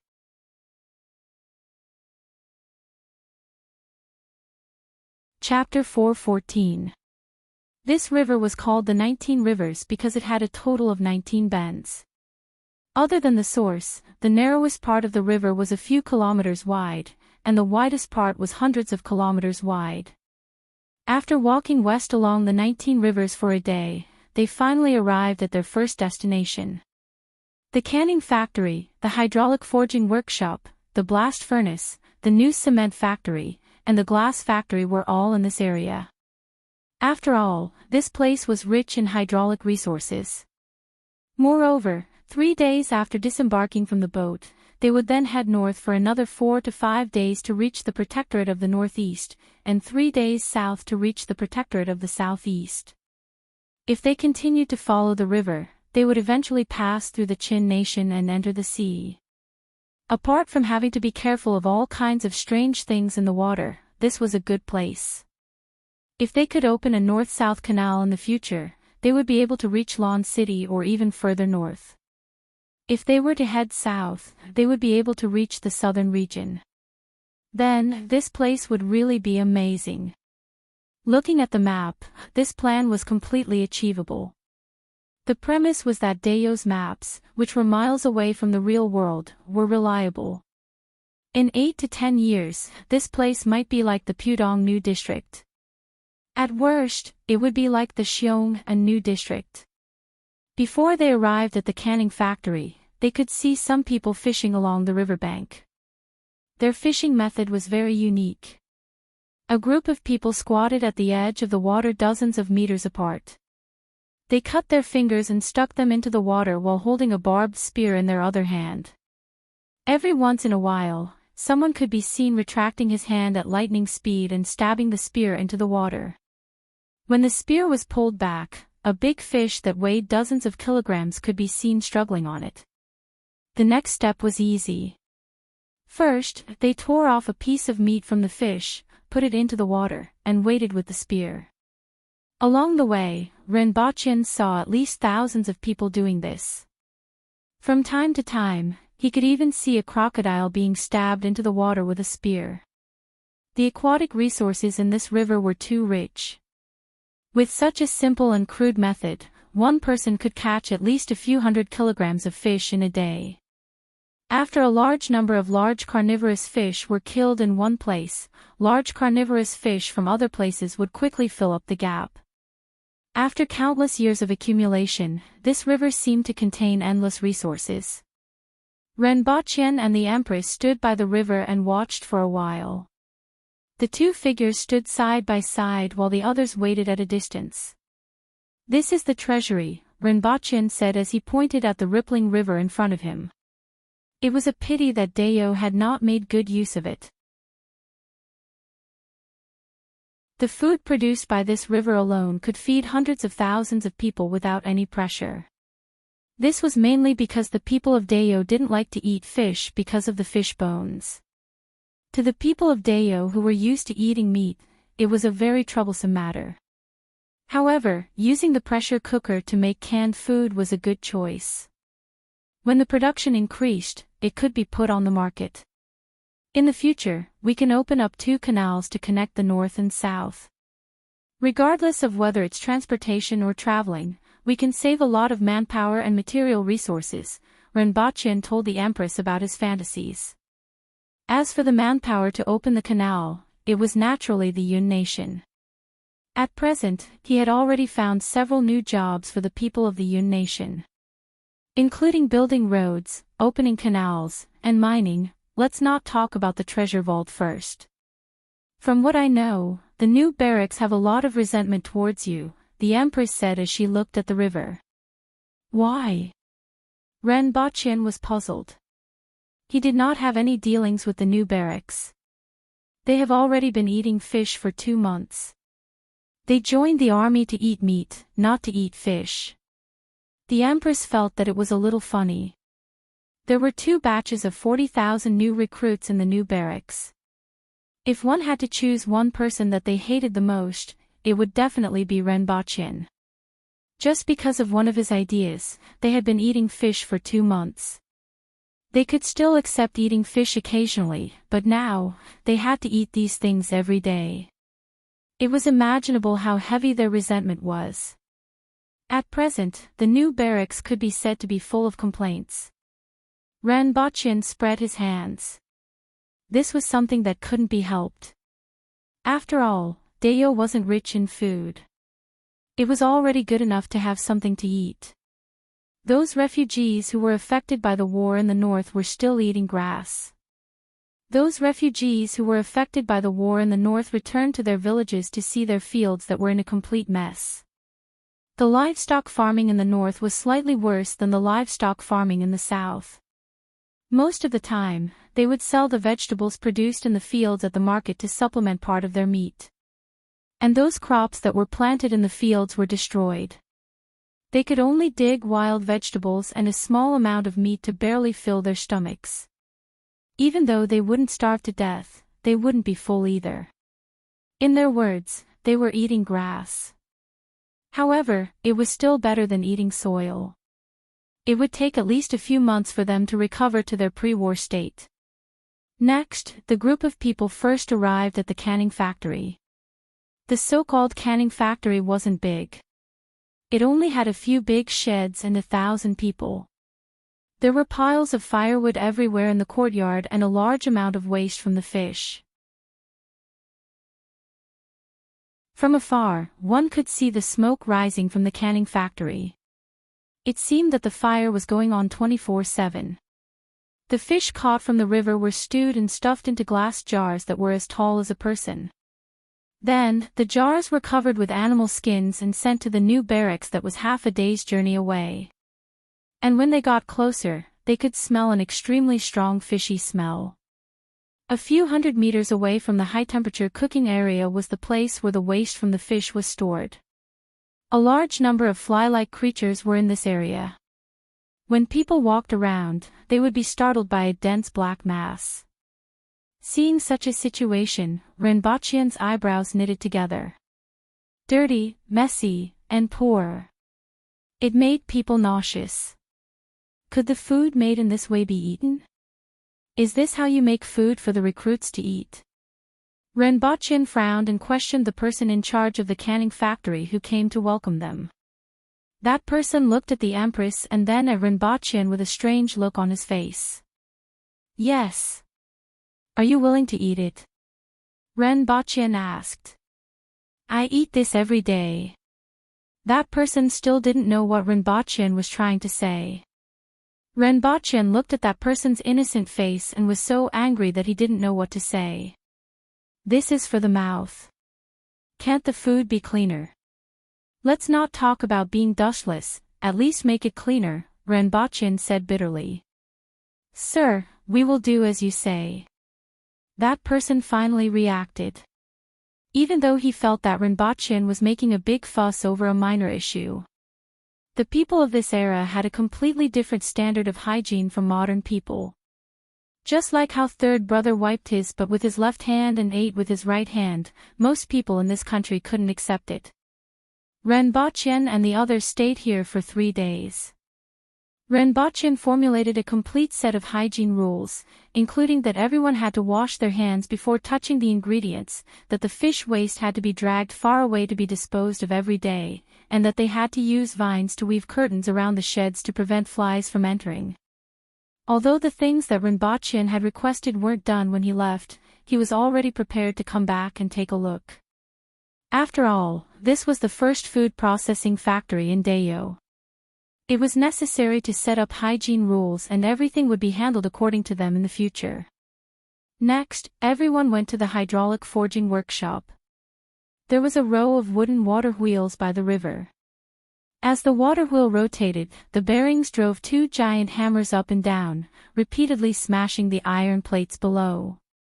The loud noise made it difficult for people to hear even if they shouted at a close distance. Your Majesty, this thing is too convenient. The blacksmiths can only swing a hammer that weighs 15 kilograms for an hour at most before they have to rest.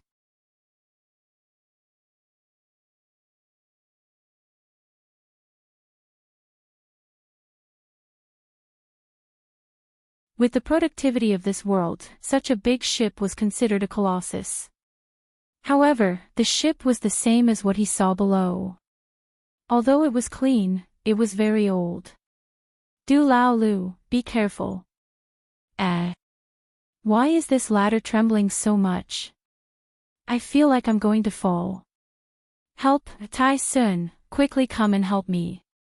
2 soft voices came from behind him. Renbachian turned his head and looked over the side of the ship. Du Lao Lu was standing on the gangway and winking at a young man below. He took out his gun. Bang! Ah! Teacher, I was wrong. Du Lao Lu put his hands on both sides of his legs, stood there with his head lowered, and said honestly, a man should never say anything no matter how dangerous it is. You know too much. Renbachian said faintly. Bang! Ah!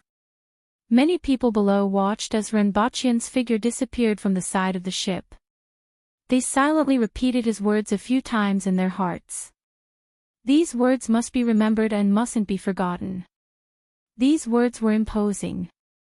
Rinpoche stuffed the gun into his waist, walked back to the Empress, and asked, "Where did this ship come from?" He didn't think that the style of this ship was different just because it was built by Dayo. The carvings were exquisite, and the paint that had fallen off hadn't been repaired. Rinpoche had an idea. Could this ship have been left behind by the Hao nation? That was at least 70 years old. One had to know that this ship was in the water, and it would have rotted after being soaked for 70 years. Shuiyu sent it here.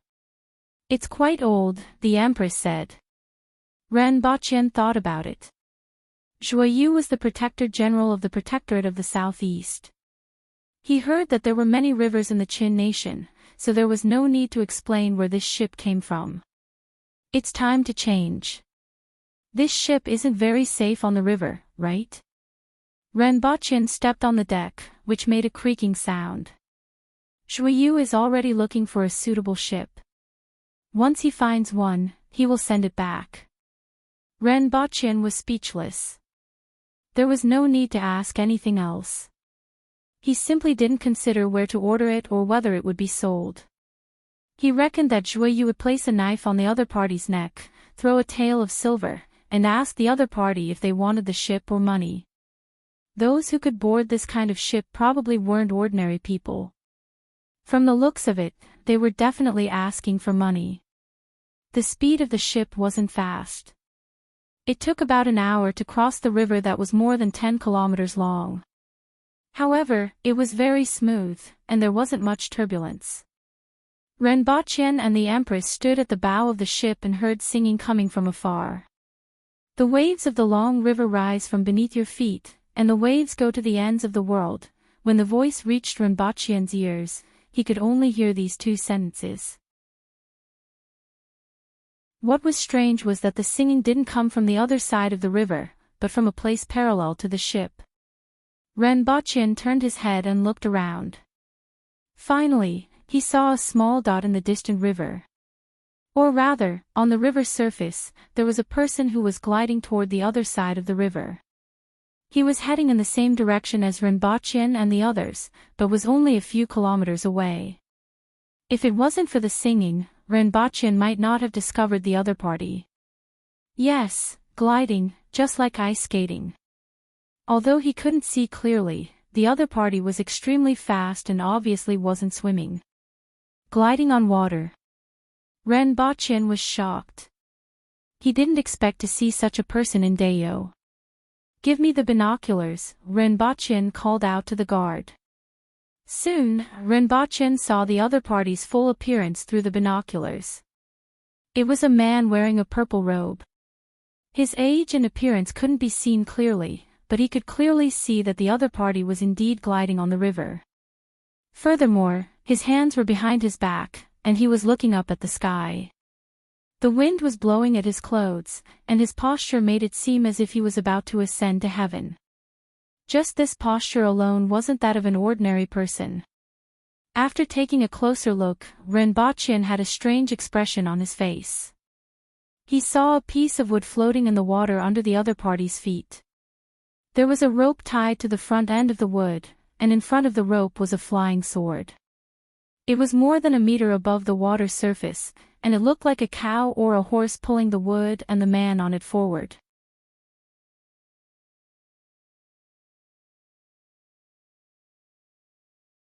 Chapter 4:16. When you see a person walking on the water like an immortal, you will generally feel particularly amazed.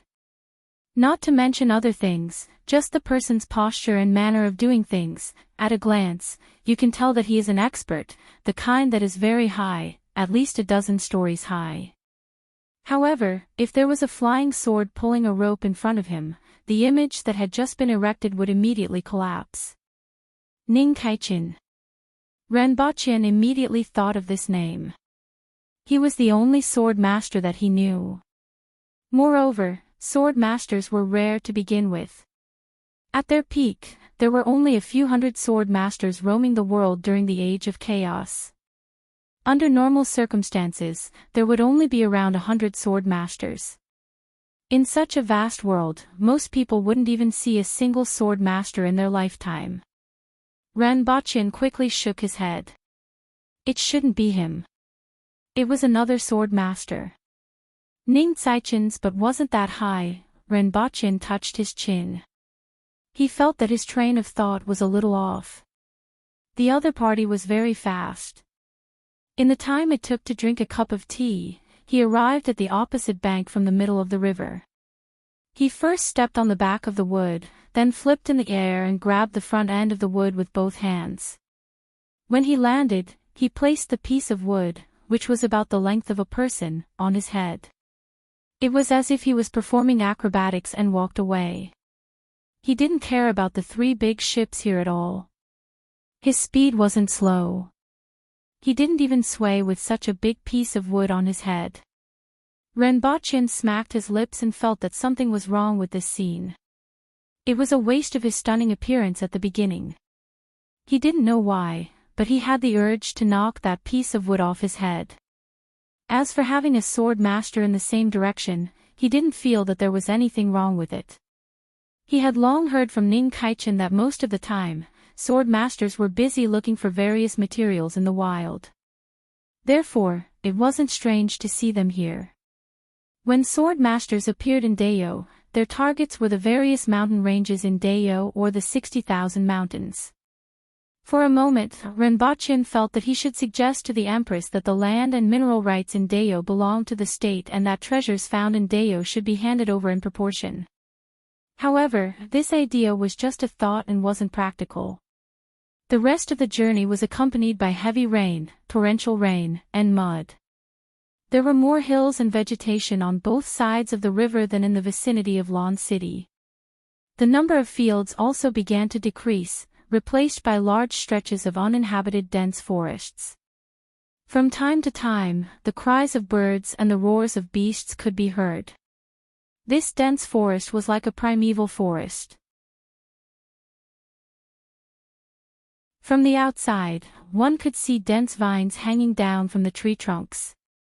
Occasionally, one could see a few monkeys or other animals climbing up and down.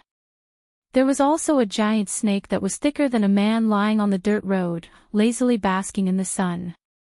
These days, the meals were getting more and more sumptuous. Renbochin ate a lot of meat that he had never eaten before, and this broadened his horizons. What is this? Ginseng fruit. During the break, a group of students ran into the forest to hunt for treasures. Not long after, they heard the roars of the beasts inside becoming more intense. Then, he saw a student with a face full of scratches running back with 2 fruits in his arms.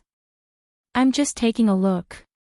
When Renbochin saw the unfamiliar fruit, he curiously went up to take a look. It was fist-sized, jade-white, and sparkling and translucent. Like a shrunken head, its facial features were clear and distinct.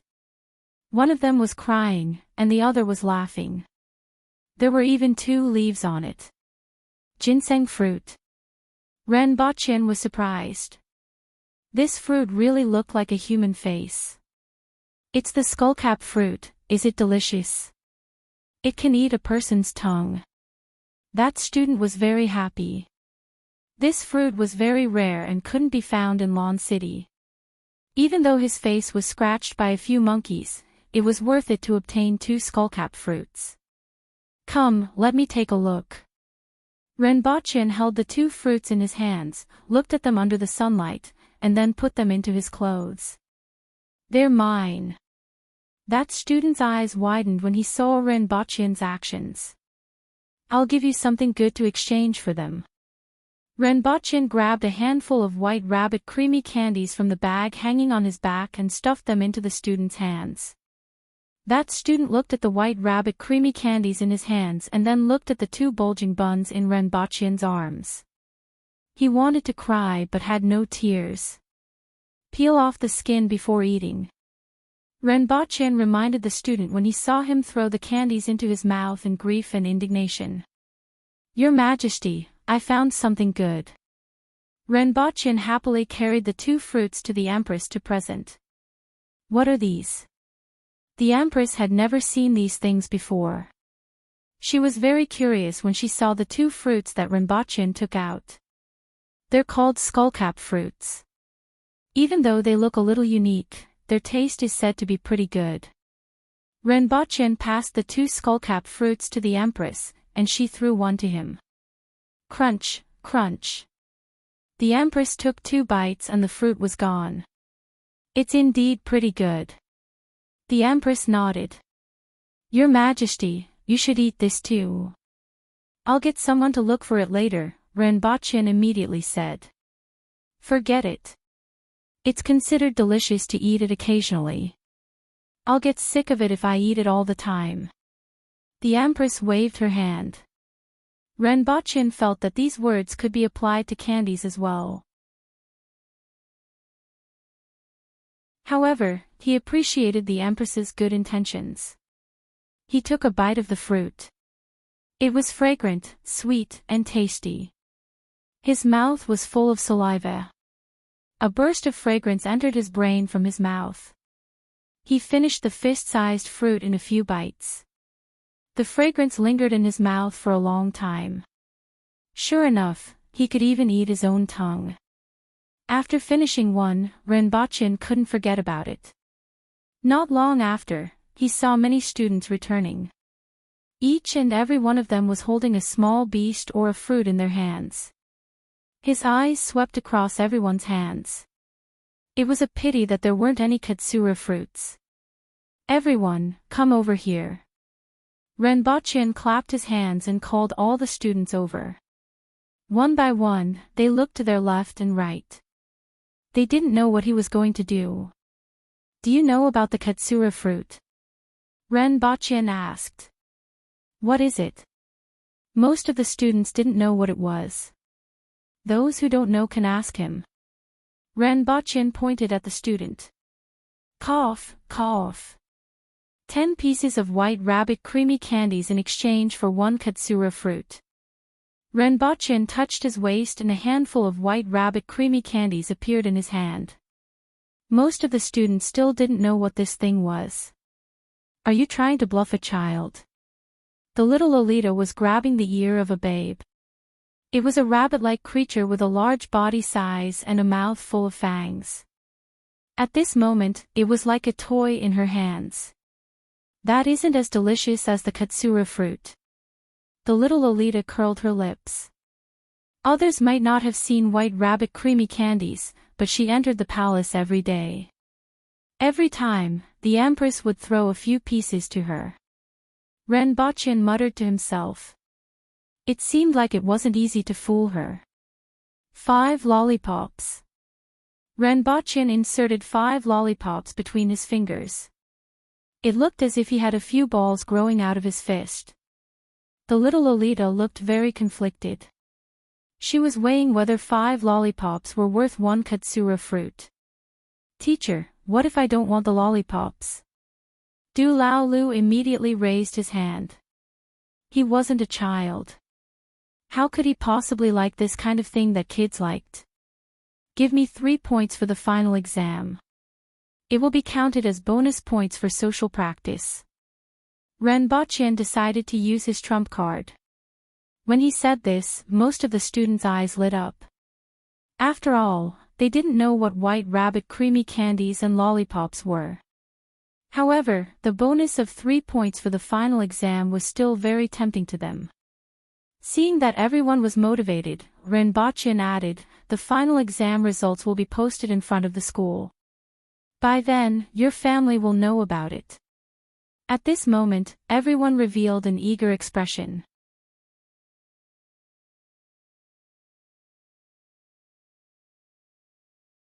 With a smile on her face, she watched as Rinpoche fell to the ground and rubbed against it like a big bug. At that time, Rinpoche felt like cursing. I was hoping that you would be able to tie others up in the future, but I didn't expect that you would be tying me up instead. What use do I have for you? Prior to this, Rinpoche had always felt that as long as he attained the spirit will level and was able to use this metal chain, he would at least be able to have more fun, such as tying things up. But reality proved that this iron chain was even more of a scam than he had imagined. Thinking about it, if he were to fight someone in the future and this thing tied him up, he wouldn't be able to die in peace. Unfortunately, this metal chain had already taken root in his mind. Before he reached the spirit will level, there was no way to remove it from his mind. Your Majesty. In the end, Rinpoche looked at the Empress innocently for help. After the Empress was done laughing, she grabbed one end of the metal chain and shook it. Immediately, the metal chain retracted as if it had been electrocuted. What he didn't know was that after he finished eating the danhong, there was a slight change in his sea of knowledge. This change made the metal chain feel uncomfortable, so it drilled out and tied him up tightly. Along the way, not only did he see all kinds of rare fruits and strange beasts, but he also saw some villages and towns. Even some of the styles and habits of the villages and towns were somewhat different from what he had seen before. For example, as he went further south, many villages and towns liked to decorate the surface of their houses with all kinds of feathers, making them look colorful and extremely beautiful. As for the aboriginals in these villages and towns, their foreheads were slightly larger, their appearances more ferocious, and their strength was also slightly higher. It seems to be a little different from the north. As these characteristics became more and more obvious, Rinpoche began to have doubts. There are a lot of Haitian people here, the Empress said faintly and explained in detail to Rinpoche. The so-called Haitian people was the name of a region in the 60,000 mountains. The aboriginals in the north should be called the Yenta people, and they all moved here from the periphery of the 60,000 mountains. The so-called Haitian people lived in the deeper regions. Not only were there Haitian people, but there were also the Akai people and the Shuyans people. In the 60,000 mountains, there were also many kinds of aboriginals. Most of them were villages in a large area and were named after this area. The Yenta people were called the Yenta people, and the Haitian people were called the Haitian people. The Akayu and Shuyans people were the same. As a result, even though they were all aboriginals, there were still many differences in terms of customs and appearance, in addition to some similarities. Just like China on Earth, people of the same race in different regions had slight differences in appearance, height, and customs. This was the first time Rinpoche heard of this, and it was somewhat novel. However, there was one thing that was similar, and that was fighting. Originally, a few aboriginals were quarreling at the front, causing half of the courtyard wall to collapse. When the Empress's imperial carriage arrived, the few of them immediately separated and surrounded the Empress's imperial carriage. Not long after the carriage had passed, they continued to fight. Everyone was used to it, including the Empress. As a result, no one considered whether they were disrespectful or not.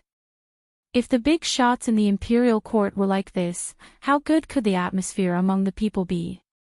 In the eyes of the aboriginals, there was nothing that couldn't be solved with a beating. If there was, then they would just beat it twice. What a familiar wooden pillar. In a town, Rinpoche rode on a fork-horned cow and looked at the crowd in the distance. Suddenly, a towering wooden pillar in the crowd attracted his attention. It was as eye-catching as a firefly in the night. That height, that thickness, and that it could move, it was clearly the one he had seen on the road. Other than him, most people wouldn't walk around with a wooden pillar that was thicker and longer than a person, right? As the carriage moved forward, he found that the wooden pillar was moving away from the crowd and soon turned into an alley. However, even though the wooden pillar was behind a wall, it was still as bright as a firefly in the night. This was because it was too tall. The person and the wooden pillar were a full 4 meters tall. Very interesting. Rinpoche smiled. He was still very interested in these sword masters. He didn't expect to see that guy again. Unfortunately, the other party didn't seem to want to meet them. This wasn't difficult to understand. After all, the Empress was the Empress of Dayo and one of the top experts in the world.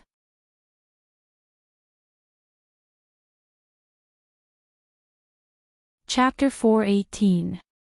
Renbochin used to love bathing. Even though the northeast had geothermal heat, it was cold outside. In the winter, he would soak in a bathhouse and enjoy a sauna, which made him feel refreshed from head to toe. When he was in university, a roommate from the south entered the bathhouse and saw everyone's bare buttocks. He was so scared that he almost ran away, which made him laugh at him for a long time. Renbochin sat in the wooden tub. The water reached his neck, and the smell of Chinese herbal medicine wafted out of the tub. He didn't know why, but he suddenly thought of that classmate from the south. He heard that when a person started to recall the past, it meant that he was getting old. Renbochin was deep in thought. The person who said this probably didn't experience youth. I'm only 24. 25. 26. How old am I?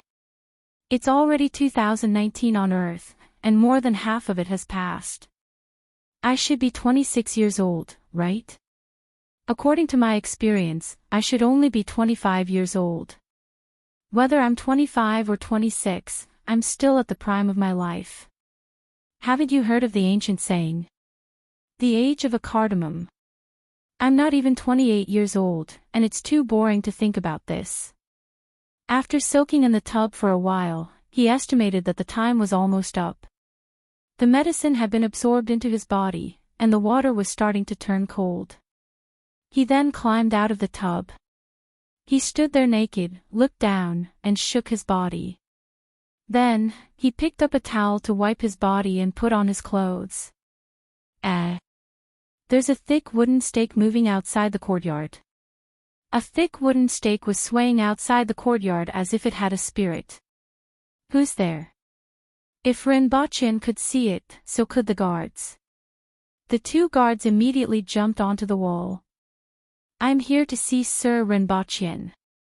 A familiar voice came from outside the wall. It sounded like a man, but also like a woman.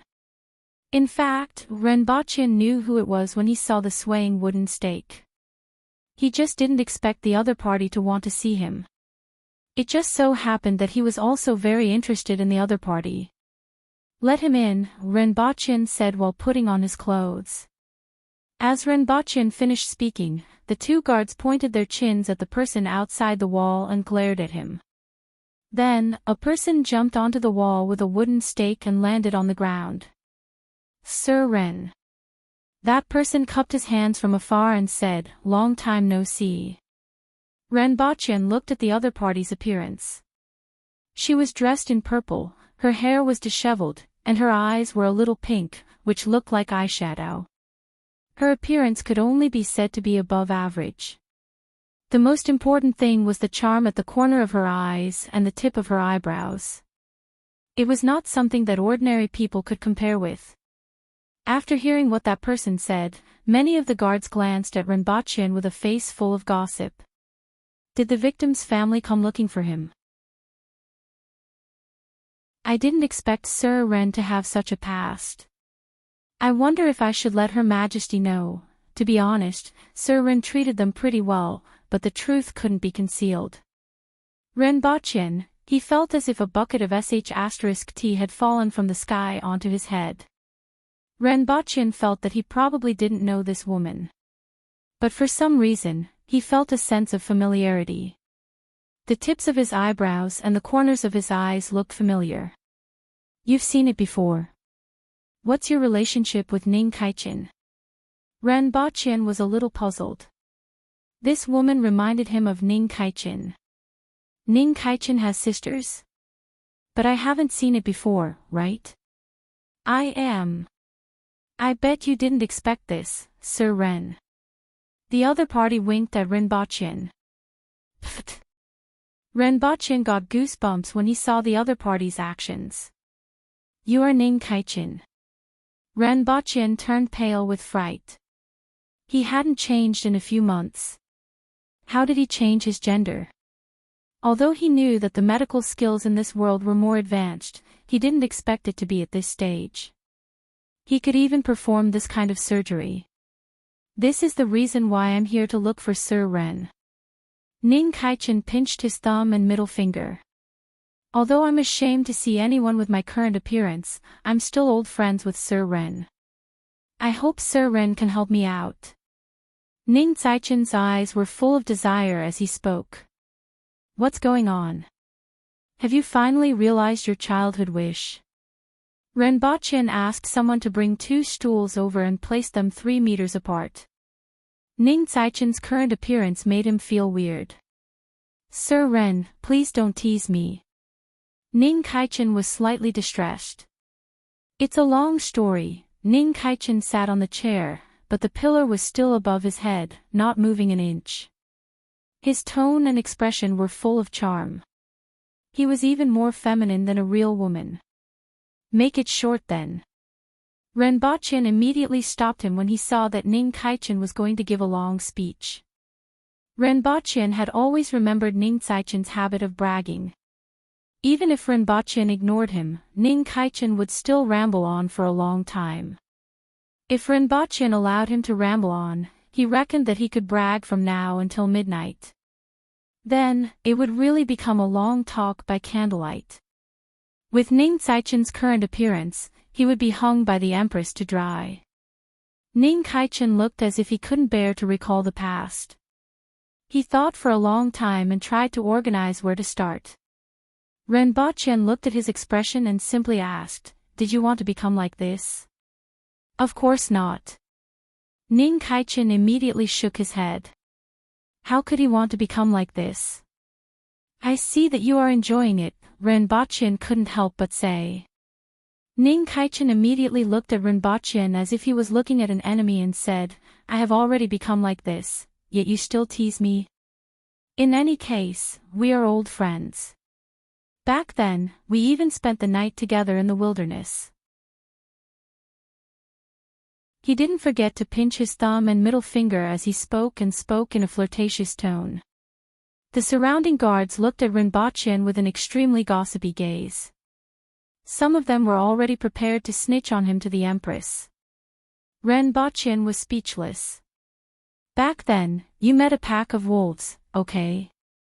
If it wasn't for me, you would have been fed to the wolves." Ren Baqian selectively ignored the fact that he was the one who blew up Ning Kaichen with a grenade. "Many thanks for saving my life. Do you want me to repay you with my body?" Ning Kaichen continued to throw flirtatious glances at him. No, if it wasn't for me, you would have been eaten by the wolves. Because of this, my green bead was seriously injured. Ning Kaichen reacted after finishing his sentence. His face turned pale and his voice became coarser. It sounded like his previous voice. However, he still didn't forget to pinch his thumb and middle finger. These days, it has become more and more serious. Ning Kaichen said miserably. Following which, his voice became androgynous again. "It's useless to talk about the past. We finally have a relationship, which is why I'm here to see Sir Ren." When he said the last sentence, his expression became flirtatious again. His voice also became androgynous. Following which, his expression became distressed again. "Sir Ren, Ning Kaichen, can't thank you enough for helping me this time. I will definitely repay you handsomely." Ren Baqian looked at Ning Kaichen with an embarrassed expression. One moment, he was me, the next moment, he was me, and the next moment, he changed his expression. His voice was sometimes coarse and sometimes soft. Was he schizophrenic?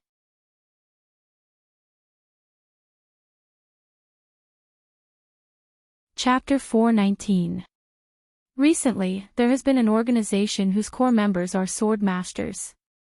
Someone has been issuing missions and giving out rewards. As you know, our sword master is often out searching for all sorts of resources. Now that an organization like this has appeared, many people can complete missions to obtain the materials they want. It's much more efficient than traversing the mountains to search for them. I don't know who is so generous to include most of the sword masters through such an organization. Ning Kaichen continued to act like a schizophrenic. One moment, he was charming, and the next, he reverted to his original expression with a bitter expression. Is your current state related to this organization? Renbochin finally looked serious. Ning Kaichen wouldn't have mentioned this organization for no reason. Ning Kaichen became so miserable in just a few months. It must be related to the secrets of this organization, right? Was this organization plotting to conquer the world? This was what happened in novels and movies. Which world was it plotting to conquer? Great Xiao. Renbochin could only say that he was happy to see this kind of thing happen. Did that organization lack a staff officer? Renbochin felt that he was qualified to be a useless advisor. He would be the mastermind behind the scenes while a group of sword masters subverted Great Xiao. It's okay, close the door and send the guest off.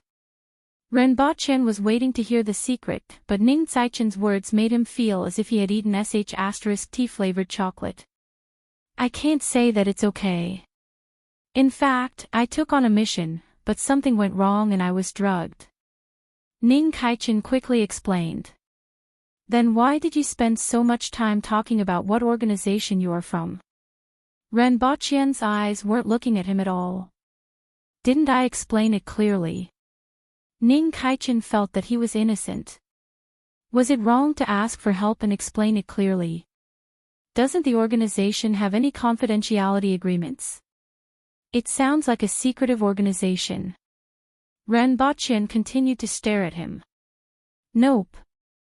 It's an organization that helps each other.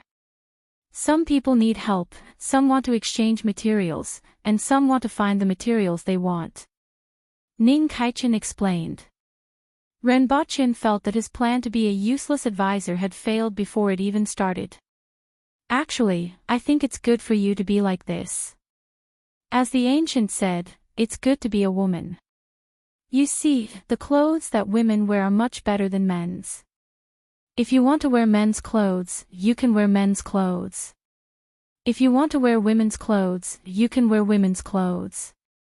If you want to wear women's clothes, you can wear women's clothes. If you want to wear men's clothes, you can wear women's clothes. Ning Kaichen, besides, women can be willful and unreasonable, and no one will find it strange.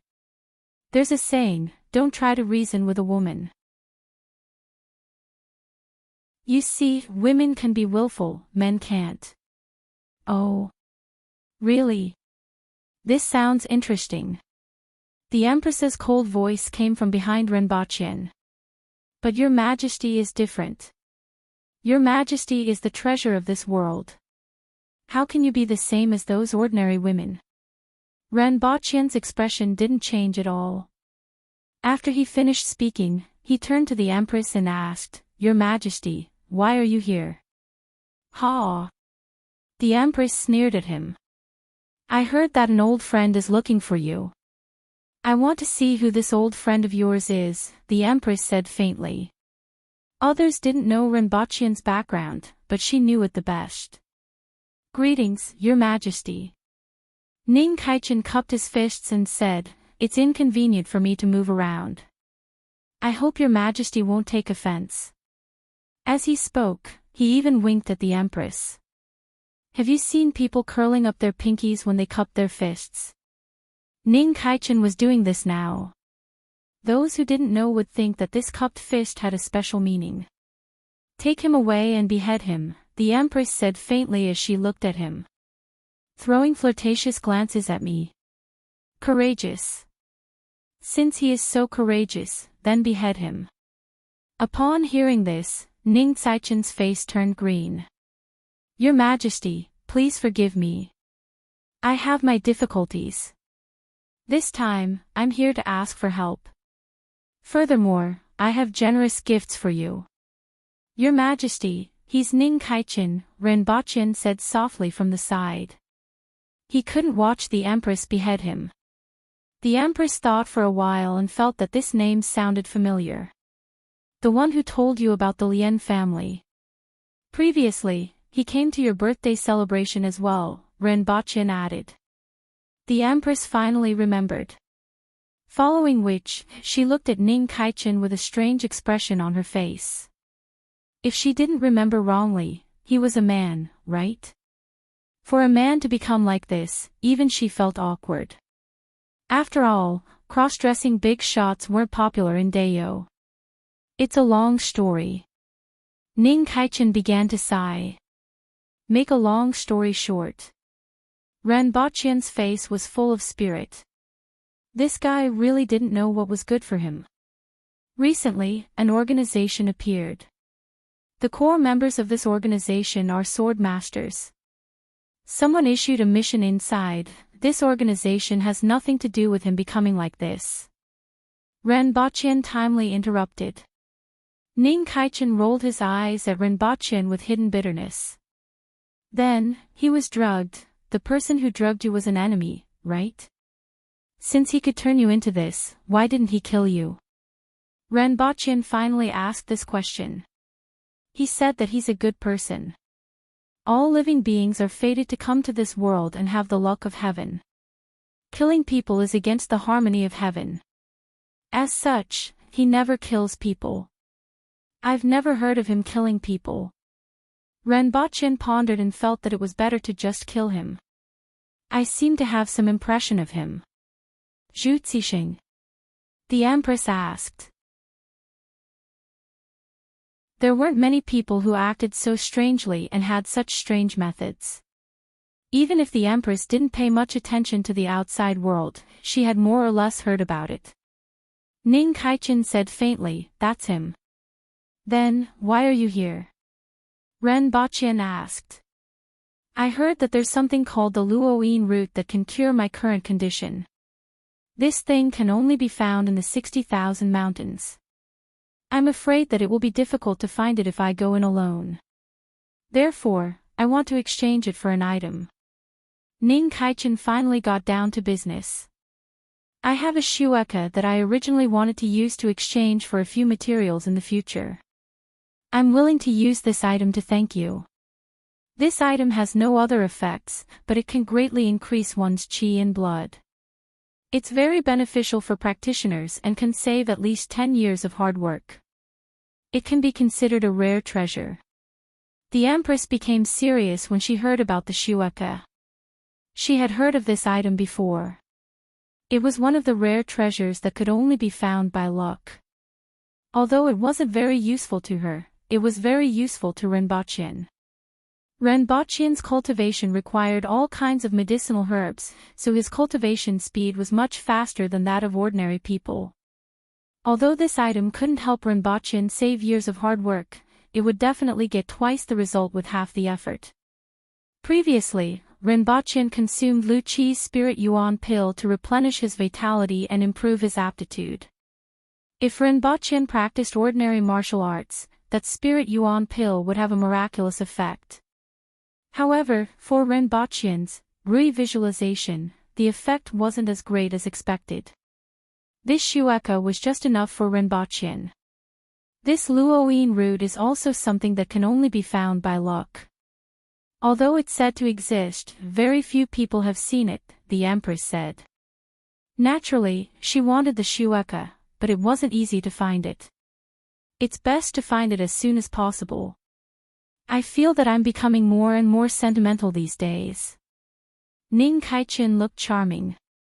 Although he was a man, his facial expression and tone were even more seductive than a woman's. A few guards were weighing whether to snatch him back and make him their wife. The Empress's eyes drifted to the side. Based on his behavior, why not just kill him? Ranbaqian looked embarrassed and said, "You may need this." What? The Empress turned to look at him. Ning Caichin's eyes were about to emit peach blossoms. Electric shock therapy. Using a weak, short, and moderate amount of electric current to stimulate the patient's brain to achieve the goal of controlling the patient's mental symptoms. Ranbaqian felt that given his current situation, it was necessary to give him an electric shock. Maybe he would be cured. In any case, it couldn't get any worse, right? Wait, I'll go look for it. Ranbaqian said and hurriedly ran to the carriage outside.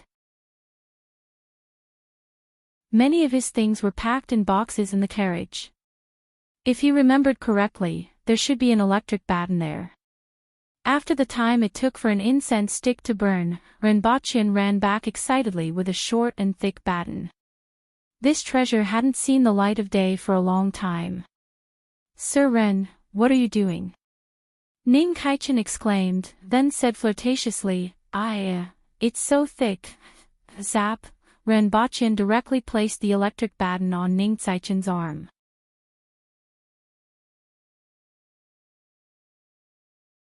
Chapter 420. Slave, slave, slave, slave. Renbochin poked Ning Kaichen's body with the electric baton for a few seconds before withdrawing it. Ning Kaichen was already lying on the ground.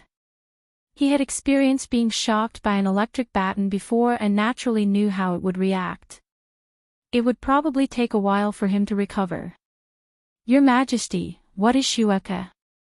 Renbochin asked after she sat down and attentively moved a chair over for the Empress. When Ning Kaichen mentioned Shueka, the Empress was obviously moved. "I'm not sure either. I've only seen it in a book. This thing is very useful to you. After consuming it, you will be able to achieve twice the results with half the effort," the Empress said faintly. Renbochin's heart warmed. After all, the Empress wanted it because it was useful to him. "Thank you, Your Majesty." The Empress rolled her eyes. Even though it was just an ordinary eye roll, in Renbochin's eyes, it was amorous and made his heart palpitate. Beauty is in the eye of the beholder. An ordinary woman could become beautiful and attractive in the eyes of her lover, let alone the Empress. Is that useful? The Empress felt that the electric shock therapy mentioned by Renbochin wasn't very reliable. She also discovered Ning Kaichen's current condition. It was obvious that there was a problem with his spirit. Fortunately, he was a sword master and all his strength was in the sword. If a spirit will expert became like him, he would be half crippled. However, a spirit will expert wouldn't be reduced to such a state. Zhu Zixing had been a spirit will expert for decades, but his strength hadn't improved at all. It seemed that his inability to improve had something to do with this method. This method hurt both others and oneself. Even though it didn't kill anyone, it cut off the path of others and himself. Maybe, it might be useful. Renbochin was a little uncertain. He heard that psychiatric hospitals often use this method. Professor Yang, the Lightning Dharma King, relied on this method to make a name for himself. Ning Kaichen obviously had a mental problem. There were no psychiatrists in this world, and Renbochin was treating him like a dead horse. What if luck worked? Maybe.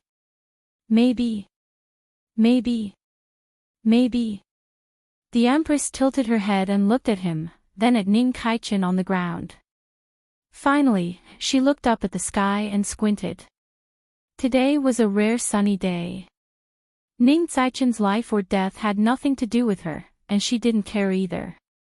She just wanted to know if he really had a solution. Renbochin squatted in front of Ning Kaichen to check on his condition. Just now, Renbochin had been in a trance for 3 to 4 seconds. Seeing that his eyes were focused, he asked, "Are you feeling better?" After a long time, Ning Kaichen finally regained consciousness. However, his entire body was sore and numb, and he was almost unable to move. What a powerful rod! My body has turned soft. Ning Kaichen had just regained his senses when he saw Renbochin with a face full of flirtatious expressions. He looked at Renbochin with a heart-shaped gaze. Sizzle. When Ning Kaichen said the last few words, Renbochin expressionlessly struck him with the stun baton again. Everyone in the surroundings looked at Ning Kaichen with a look of astonishment on their faces. After trembling for a while, Ning Kaichen lay down on the ground. "Milord, you're so awesome, your servant, sizzle. I like Huan so much, sizzle. Sizzle. Renbochin quivered and jabbed the stun baton again. After an afternoon, Renbochin looked excited and started to gain some confidence. It seems to be effective. The Empress nodded in agreement. It's working, but it's getting worse. In the original version, the character was alternating between a man and a woman. This time, it was always a woman. Renbochin pondered for a while.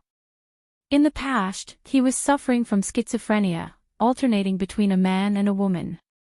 Now, he had simply transformed into a woman. From a certain point of view, it did have a certain effect on schizophrenia.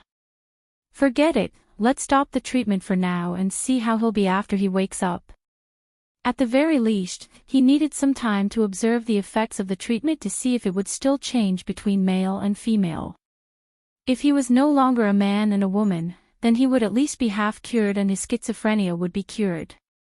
As for the other half, there was nothing he could do. After a long time, Ning Saichen's gaze regained its focus. How do you feel? After Renbochin finished speaking, he almost poked the electric baton again. He was already used to it. I've never felt so good, Ning Kaichen said in a gentle tone. The ancient saying is right. Being a woman is actually quite good. The ancients, Renbochin, the Empress, many guards, everyone looked at the electric baton in Renbochin's hands as if they had seen a ghost. This time, he was finished. Initially, there was only a small problem, but after Principal Ren's treatment, he completely transformed into a woman. Speaking of which, I still have to thank Sir Ren. If it wasn't for you, I wouldn't know what I want. Ning Kaichen continued. Renbochin's face was full of vigor. His treatment was considered a success, right? It should be a success, right? The most important thing for a person is to know what they want and work hard to achieve it. Otherwise, wouldn't their life be a waste? Renbochin encouraged him. Ning Kaichen replied, Sir is right. The Empress and many guards looked at Renbochin with a strange look in their eyes. Ning Saichen's transformation was already awkward enough, but Renbochin was actually able to talk to him. Renbochin was a little nervous. After all, Ning Kaichen was considered an acquaintance. Now that he had become like this, he should be fine, right? Renbochin looked around and saw that everyone was looking at him with a strange look in their eyes. He coughed twice and said, Your Majesty, it's getting late. Let's have our meal first. I will come back to check on him after dinner. After dinner, Renbochin strolled back to the courtyard. Ning Kaichen had already gotten up from the ground and was sitting on a stool at the side. His head was slightly lowered as he combed his hair with his hand. How do you feel? Renbochin asked from a few meters away. I feel very good. I will never forget Sir Ren's great kindness. Why don't I repay you with my body? Stop. Renbochin was shocked and quickly shouted. If you want to repay me with your body, you'd better be dragged away and beheaded. I'm just joking. Sir Ren is so excited that I'm a little hesitant. Renbochin had goosebumps all over his body. He felt that he had really gone overboard this time. It was really comfortable just now. I will never forget that feeling. I only hope that Sir Ren will use that thing to ravage me again. Ning Kaichen raised his head and his eyes were glistening. If it was someone who didn't know him, based on his tone and demeanor, he would really think that he was a beauty. F***ck. Renbochin couldn't help but curse. He had really gone overboard this time. Ning Kaichen had actually become like this.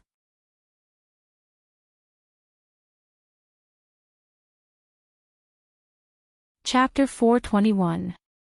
When Renbochin, the Empress, and the rest moved forward, Ning Kaichen had already left. He said that he was going back to retrieve the shueke and wanted to exchange the stun baton with Renbochin. Ning Kaichen might have fallen in love with the stun baton or the feeling of being electrocuted. Looking at Ning Kaichen drifting away with a flirtatious look on his face, Renbaqian thought that this might be a good thing. He had found his own value and his beloved, stun baton. In the future, he would be able to roam the world alone with a stun baton. How carefree would that be? How many people in the world knew what they wanted until they died? They lived one day at a time. Furthermore, an ancient person once said that great souls were hermaphrodites. That should be correct, right? This showed that Ning Kaichen now had a great soul. Witnessing such a thing with his own eyes made people tear up. Furthermore, his schizophrenia was cured. Every medicine had its side effects, and it was normal for the treatment to have some side effects. It was just that the gender perception was a little different. As long as the person didn't object, it would be fine. Looking at Ning Kaichen, wasn't he quite happy? No objection. Pretty good. Renbaqian was relieved, but the rest couldn't. They looked at Renbaqian as if they had seen a ghost. Seeing such a half-man half-woman completely turn into a woman, this kind of ability was too terrifying for the burly aboriginal men. What if he turned them into a half-man half-woman? They subconsciously wanted to stay away from Renbaqian. They didn't know how Renbaqian turned Ning Kaichen into this. They only saw him poking him with a blue stick from time to time, and he became like this after one afternoon. It was really terrifying. Yagüe, I heard that you turned a man into a woman. Tong Lan ran over to ask Renbaqian after hearing about this. There were many students looking from afar and seemed to be very concerned about this answer. Do you want to try too? Renbaqian had a malicious look on his face. The little Lolita looked at him with disdain and hesitated for a long time before saying, "Can you turn me into a man?" Why? Renbaqian was surprised. He had never heard of the Tong family valuing men over women. Why would Tong Lan have such an idea? The Aboriginals' women weren't weak and weren't weaker than men. Therefore, there was no such thing as valuing men over women. Just look at the fact that there are even women among the big shots in the imperial court. However, because women were naturally meticulous and patient, there were more of them in the Ministry of Revenue and less of them in other departments. I heard that House Yunyan is quite fun. I wanted to go there for a long time, but Grandpa wouldn't let me. He said that only men can enter. No matter how intelligent she was still a 10-year-old child. Sometimes, she still had childish thoughts.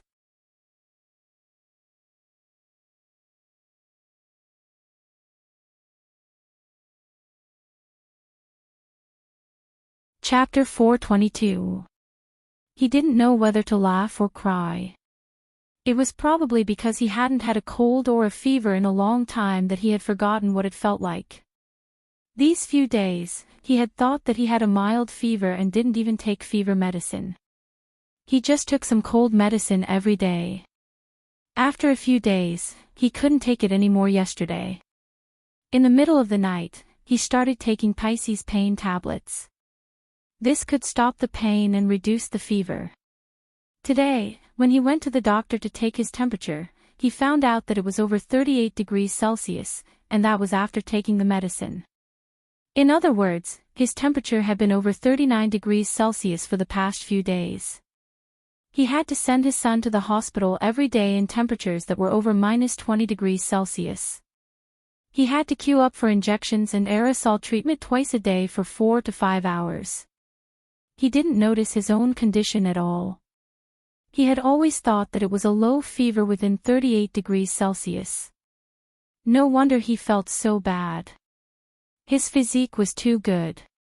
He hadn't had a cold or a fever in a long time. He had forgotten what it felt like and didn't take it seriously. If he had known earlier, he would have been fine after taking the fever medicine. Thinking about his condition these few days, he couldn't bear to look back. Also, the flu this time was really bad. Even with my physique, I got infected.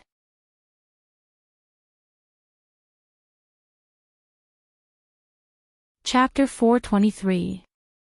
Renbochin hadn't seen many different kinds of people and things in this world. All he had seen and come into contact with were basically aboriginals. Then, there were the foreign merchants in Lawn City and the people who came to celebrate the Empress's birthday at the Honglu Bureau. No matter how poor Lawn City was, it was still under the rule of the emperor. In particular, the merchants at Jingdao were all from big and influential families. They more or less put on airs and didn't have much of a market atmosphere. After arriving at Valley City and walking out of the mansion that had been arranged for them, they saw many shops and stalls of all shapes and sizes. Moreover, most of them were foreign merchants and remnant citizens of the Hao Nation. There weren't many aboriginals here. Beside Renbochin was a young aboriginal called Fong Ting. Like the other aboriginals, he was bald, had a fierce-looking face, had a body full of strong muscles, and was twice the width of an ordinary person. This was the guide that Shi Wangu had arranged for him. After all, Renbochin and his bodyguard were unfamiliar with this place. Most of the people live in the mountains. They set off in the morning and will only arrive here at noon. There aren't many people now, but there will be more in the afternoon, Fong Ting explained to Renbochin. Renbochin knew that the people he was referring to were the aboriginals. As for the people from other countries and remnant citizens of the Hao Nation, they weren't included here. Just like how the people from other countries rejected the aboriginals also rejected them. Set off in the morning and arrive at noon. It's not too far away, Renbochin said as he looked at the few aboriginals around him. There's a big city called Nanhuang to the south of the Great Basin. It's more lively there and has a lot of good stuff, Fong Ting said. The goods sold here were mainly oil, salt, soy sauce, vinegar, and cloth for the remnant citizens of the Hao Nation. Other than that, they also bought herbs and animal hides. They were mainly targeted at commoners and didn't have a lot of good stuff. In Nanhuang, it was mainly targeted at the aboriginals in the 60,000 mountains.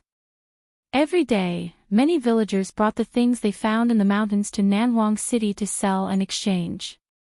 It was extremely lively and had a lot of good stuff. It was even livelier than Lawn City. After all, there were limited ways to store things in this world, and many things couldn't be stored for a long time. The journey to Lawn City was also very long, and it would take at least 20 days. If it was a convoy, the speed would be even slower, and it would take more than a month. Some gems and minerals were still fine, but some rare fruits would have already rotted by the time they reached Lawn City. There were also some strange beasts that were on the verge of death after leaving the environment of the 60,000 mountains. When they reached Lawn City, not many of them could survive. Back when he participated in the Great Hunt, he saw some strange mounts. Basically, they were mutants that had been captured from the 60,000 mountains and sent to Lawn City, and they survived.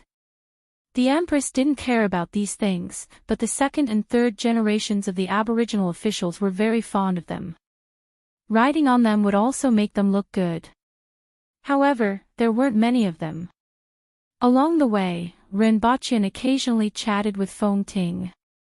Most of his attention was on the shops and pedestrians on both sides of the road. After walking for some time, Renbochin gradually recognized the differences between the remnant citizens of the Hao Nation and the merchants from other nations. The people of Great Xia were usually more arrogant. After all, they were backed by the most powerful nation. These few days, when Great Xia attacked, the merchants were all captured. However, they couldn't go back either. These few days, the war between the two nations had temporarily ended, and these merchants were able to travel freely again. After all, they had just lost a battle. However, they were also different from the merchants of the Yun Nation and the Qin Nation. The merchants of the Yun Nation were very extravagant. Whether it was their attire or the utensils they used, they were all more exquisite. Each and every one of them welcomed people with a smiling face and scolded behind their backs. What the Aboriginals hated the most was this kind of thick-skinned behavior. The merchants of the Qin Nation were characterized by their dark skin. They were dark, skinny, small, and ugly. Even after moving from the Yun nation to the Qin nation, perhaps it was due to the fact that people were born in different places, but they still exuded a sense of pettiness. Simply put, the temperament of the people of these three nations was very different. As for the remnant citizens of the Hao nation, they should actually be called the Shanyang people. It was said that they first migrated from a place called Shanyang. Later, as they multiplied and the commoners of Great Xia who couldn't survive continued to migrate over, they merged together and developed. There wasn't much difference in appearance from the people of Great Xia and the Yun nation, except that their foreheads were more prominent and their eye sockets were slightly deeper. There were also many differences in their clothing. These remnant citizens of the Hao nation wore a small blouse on the upper body and a pleated skirt on the lower part of the waist. There were slits on both sides, and one could inadvertently see their hairy legs through the slits. Both men and women were dressed like this. The most important thing was the hatred hidden in their eyes. Although they didn't show it on the surface and buried it in their hearts, it couldn't be hidden. Their nation was destroyed, ruled, and tens of millions of people were kept in captivity in a basin. It had been 71 years, and this hatred had almost penetrated deep into their bones. In particular, when they saw Renbachien, they were astonished and amazed. After that, the hatred in their eyes seemed to be even stronger than when they looked at the aboriginals, which made Renbachien feel very puzzled. He had never dealt with them before. In fact, it wasn't difficult to guess their thoughts. They were kept in captivity, but Renbachien had infiltrated the aboriginal court with aboriginal guards. They were both outsiders, but they were treated differently. Furthermore, Renbachien was the husband of the Empress and had contributed to the war with Great Xia. Although they didn't know the specifics, they more or less heard some rumors in this place where merchants from various nations gathered. Even in their dreams, they wanted Great Xia to drive those barbarians back into the mountains. Even if Great Xia became the master of this land in the future, they would still be able to live freely. However, Great Xia lost miserably.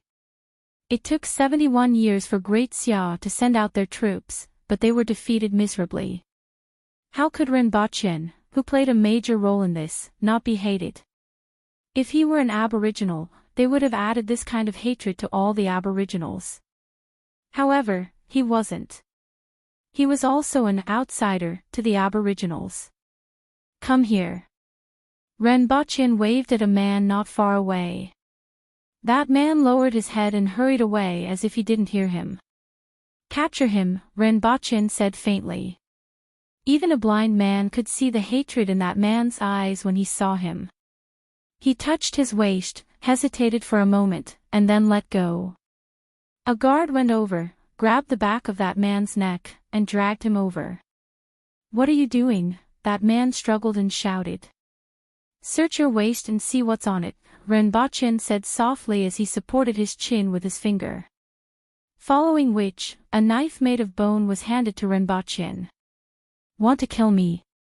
Renbachien held the bone knife with 2 fingers and looked at it calmly. This bone knife was rather sharp and was about 1.5 feet long. These people from the Hao nation stuffed the bone knife into their skirts and placed it close to their legs, so it wasn't easy to see. No, sir, you have misunderstood. That man lowered his head and asked. He was surrounded by aboriginal guards, and even if there were another 100 of him, he wouldn't be able to hurt Renbachien. He wasn't a fool and naturally knew what to say. Why? Renbachien asked doubtfully. I have never seen you before, so I don't think we have any enmity. Sir, you have misunderstood. I wouldn't dare. Whether it's a misunderstanding or not, it's not up to you to say. I feel that if you want to kill me, you will be courting death, Renbachien ignored his words and said. He felt that he wasn't mistaken. The other party's eyes were filled with hatred, and his hand was placed on his waist, where the knife was hidden. Looking at Renbachien with hatred in his eyes and such an obvious action, Renbachien was treating him as a fool if he said that he didn't have any intentions.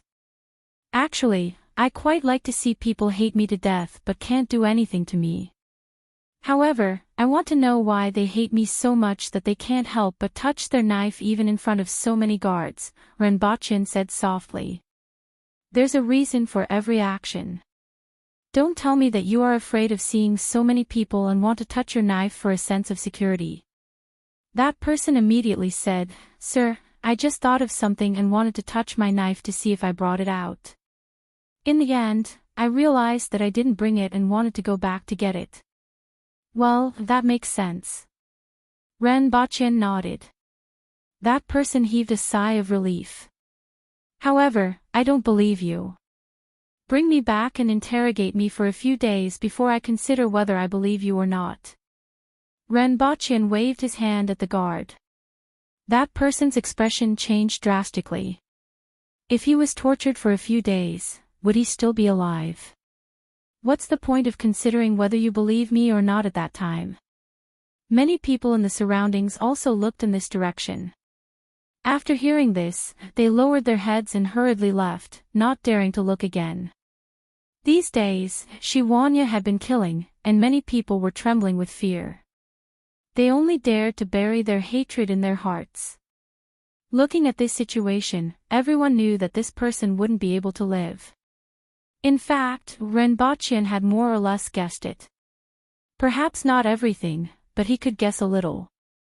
He walked around the streets for a long time, and the gazes he saw made him feel that it wouldn't be easy to get any information from them.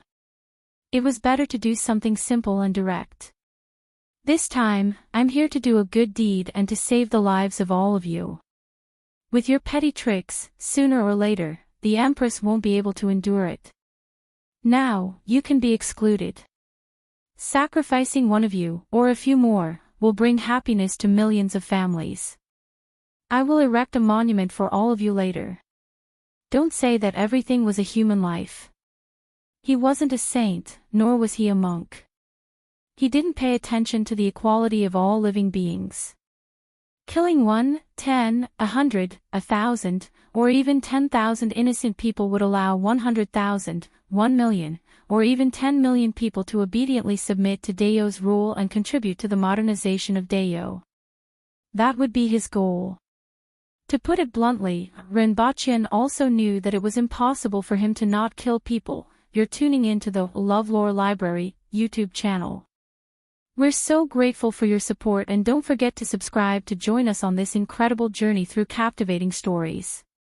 Your generosity through donations truly makes a world of difference, as it's the primary source of revenue that allows me to expand and enhance this channel for you. Thank you from the bottom of my heart for being a part of this adventure.